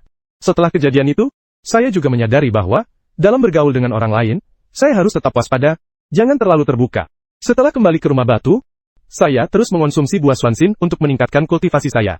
Melihat kecepatan latihan saat ini, untuk mencapai tingkat latihan Q3, paling cepat setengah tahun lagi, sedangkan untuk melatih dan mempelajari tingkat kedua, kita harus terus-menerus mengulangi, mempelajari dengan saksama, dan berlatih. Dalam waktu 1 bulan pasti bisa tercapai. Latihan darah tingkat 3, paling lama 2 atau 3 bulan lagi. Apakah aku benar-benar salah masuk ke tempat ini? Saat itu aku pun mulai meragukan diriku sendiri. Tapi segera saya menepisnya. Latihan darah ini adalah pilihan terbaik untuk melatih tubuh saat ini. Juga dengan sumber daya yang minimal. Untuk menutupi kekurangan dalam latihan. Menggabungkan alat musik dan metode latihan pernapasan. Dan latihan kekuatan darah. Saya mengambil kembali buku latihan ilmu roh, dan membacanya kembali dengan saksama. Untuk memastikan tidak ada kesalahan. Kemudian saya mulai menggerakkan energi secara perlahan, dengan cara melatih ilmu spiritual, dan memunculkan serta mengeluarkan 4 akar roh dari dalam tubuhku. Setengah jam kemudian, akhirnya saya menyadari bahwa akar spiritual saya masing-masing adalah logam. Kayu, air dan api, jika harus memilih, sekarang hanya bisa menjadi roh dengan sifat hidup. Dengan pengaruh paling kecil, jadi, aku akan memurnikannya terlebih dahulu, tapi begitu mulai beraksi, seluruh tubuhku terasa seperti ditusuk-tusuk, sangat menyakitkan. Aku menggigit gigi, dan memaksakan diri untuk berputar satu putaran. Saat berhenti, seluruh tubuh sudah basah kuyup oleh keringat. Keringat sebesar butiran beras, menggantung di dahiku. Semuanya terlalu sakit. Rasa sakit yang menusuk di seluruh tubuh, sungguh membuatku hampir menyerah di tengah jalan. Lihat lagi bakat elemen api, hanya sedikit yang telah dimurnikan. Namun tubuh sudah terasa sangat lemah. Kesulitan dalam melatih ilmu roh, jauh lebih besar dari yang dibayangkan. Setelah beristirahat cukup lama, aku kembali menjalankan latihan meditasi. Namun dengan terkejut, aku menemukan bahwa batas penyerapan khasiat obatnya sedikit lebih tinggi dari sebelumnya. Efek latihan ilmu goib langsung terlihat. Batas kapasitas harian diri sendiri meningkat. Rasa sakit saat berlatih tadi, kesulitan dalam latihan seketika, berubah menjadi kegembiraan atas hasil yang dicapai. Aku memutuskan, betapapun sulitnya, saya harus berlatih ilmu gaib. Setelah meningkatkan kepekaan spiritual hari ini hingga batas maksimal, saya mulai mempraktekkan latihan darah, untuk menutupi kerugian tadi. Saat setetes darah suci meresap ke dalam tubuh, rasa lemah, itu perlahan menghilang. Digantikan oleh perasaan seolah-olah disinari matahari, yang hangat. Kerugian yang ditimbulkan oleh latihan spiritual, secara terbuka sudah diganti, tapi menurutku, saya tetap harus mencari tahu sendiri, metode latihan terbaik. Mengatasi akibatnya, lalu lanjutkan, menjalankan teknik penyempurnaan jiwa. Memurnikan akar roh memang penting. Tetapi tidak merusak akar spiritual juga sama pentingnya. Beberapa hari berikutnya, saya menyimpulkan sebuah pola, latihan ilmu roh sekali dalam 5 hari, 3 hari untuk memulihkan diri, 2 hari untuk berlatih teknik darah, guna meningkatkan energi dan darah sendiri. Baru setelah itu bisa menjalankan latihan roh sekali, meningkatkan bakat latihan, sampai akhirnya, akar spiritual elemen api benar-benar terasa. Menjadi 3 akar spiritual dalam tingkat kultivasi. Iya. Latihan ilmu roh pun telah mencapai puncaknya. Malam itu, seekor gagak besar dan seekor gagak kecil melintas di langit malam. Kembali ke dalam rumah batu. Zhong memegang sepotong tanaman merambat salju. Menemukan Lian Sueteng lagi. Gagak besar mengangguk, pupil berwarna keemasan gelap itu memancarkan rasa penuh harapan. Jelas ingin meminum ramuan ajaib ini. Gagak kecil itu juga tampak penuh harapan. Aku menatap Lin Sueteng, dan terdiam sejenak. Sekarang aku sendiri membutuhkan energi. Ada tanaman liana salju ini untuk meningkatkan energi. Sepertinya itu ide yang bagus. Kemudian dia menyalin resep sup darah Ling ini. Berikan salah satunya kepada burung gagak besar dan kecil, untuk dimakan bersama. Seekor gagak besar dan seekor gagak kecil sudah kenyang. Membentangkan sayap terbang ke langit malam. Aku menatap mereka pergi. Kemudian aku melihat sekawanan burung hitam pekat, muncul di langit di atas ladang roh, di bawah sinar bulan. Pasukan gagak yang dipimpin oleh gagak besar. Apakah pepohonan semakin banyak? Tanpa terasa sudah lebih dari sebulan. Orang-orang pun perlahan-lahan, tidak lagi membicarakan soal Zhang Shan, dan aku serta Tuan Li sudah tidak berhubungan lagi. Seperti orang asing, aku tidak tahu bagaimana dia bisa menghilangkan rambut merah di kepalanya hari itu. Entah apa yang membuatnya terburu-buru akhir-akhir ini, dan sibuk dengan apa. Saat ini, aku hanya bisa menjaga diriku sendiri, dan terus berlatih, dan perlahan-lahan meningkat. Akar roh api saya, telah terbentuk setelah berulang kali berlatih, telah berubah sekitar 20%. Energi spiritual, di ladang Ling Min Qinghe juga perlahan-lahan berkumpul. Ini adalah tahap panen terakhir. Han, cepat masuk ke Ling Tian Pansi untuk bermeditasi. Sun Kang tersenyum sambil menghampiri dan menatapku. Kau memiliki 4 akar roh. Mungkin dengan kesempatan ini aku bisa naik 1 tingkat dalam latihan Qi. Terima kasih atas peringatannya, Kakak Sun. Aku langsung masuk ke lapangan meditasi dan duduk bersila. Untuk bermeditasi. Beberapa saat kemudian, Tuan Li, sang pertapa, keluar rumah dengan mengenakan topi jerami. Sun Kang memanggilnya lagi adik seperguruan Li. Manfaatkan kesempatan ini untuk berlatih di dalam hutan. Namun, Tuan Li si Taois tidak menghentikan langkahnya. Aku menggelengkan kepala. Aku masih punya urusan lain. Setelah mengatakannya, berbalik untuk melihat saya yang sedang duduk di tengah hutan, lalu bergegas pergi. Pada saat itu, adakah hal yang lebih penting daripada panen Hayashi? Aku sebenarnya ingin membantu kalian berdua. Tapi karena adik seperguruan Li sendiri tidak peduli, aku pun tidak perlu bersusah payah. Aku hanya akan membantumu mengusir hama. Aku langsung berdiri. Dengan sungguh-sungguh mengucapkan terima kasih Saudara Sun. Sama-sama. Cepat duduk dan berlatih. Berusahalah untuk segera mencapai tingkat pertama. Pada sore hari, Tuan Li sang Taois kembali, melihat seekor tikus pencuri lonceng di ladang kuburannya, yang sedang beraktivitas dengan lincah. Tuan Li awalnya tampak muram. Lalu tersenyum sebentar, segera mengembalikan makanan. Sun Kang melihatnya seperti itu. Semakin merasa bahwa dia telah menyerah. Aku justru bisa menebak mengapa Tuan Li tertawa. Bagi Tuan Li, kentang ini sangat cocok untuk berlatih, lebih baik daripada beras. Malam itu, seekor gagak besar dan seekor gagak kecil terbang melewati jendela. Selama 2 hari ini, ada serangga di hutan. Setelah itu, kalian bisa pergi makan kentang. Setelah kenyang, siapa tahu kekuatan kalian bisa bertambah sedikit. Setelah mendengar kata-kataku, Kedua burung gagak itu langsung bersinar matanya.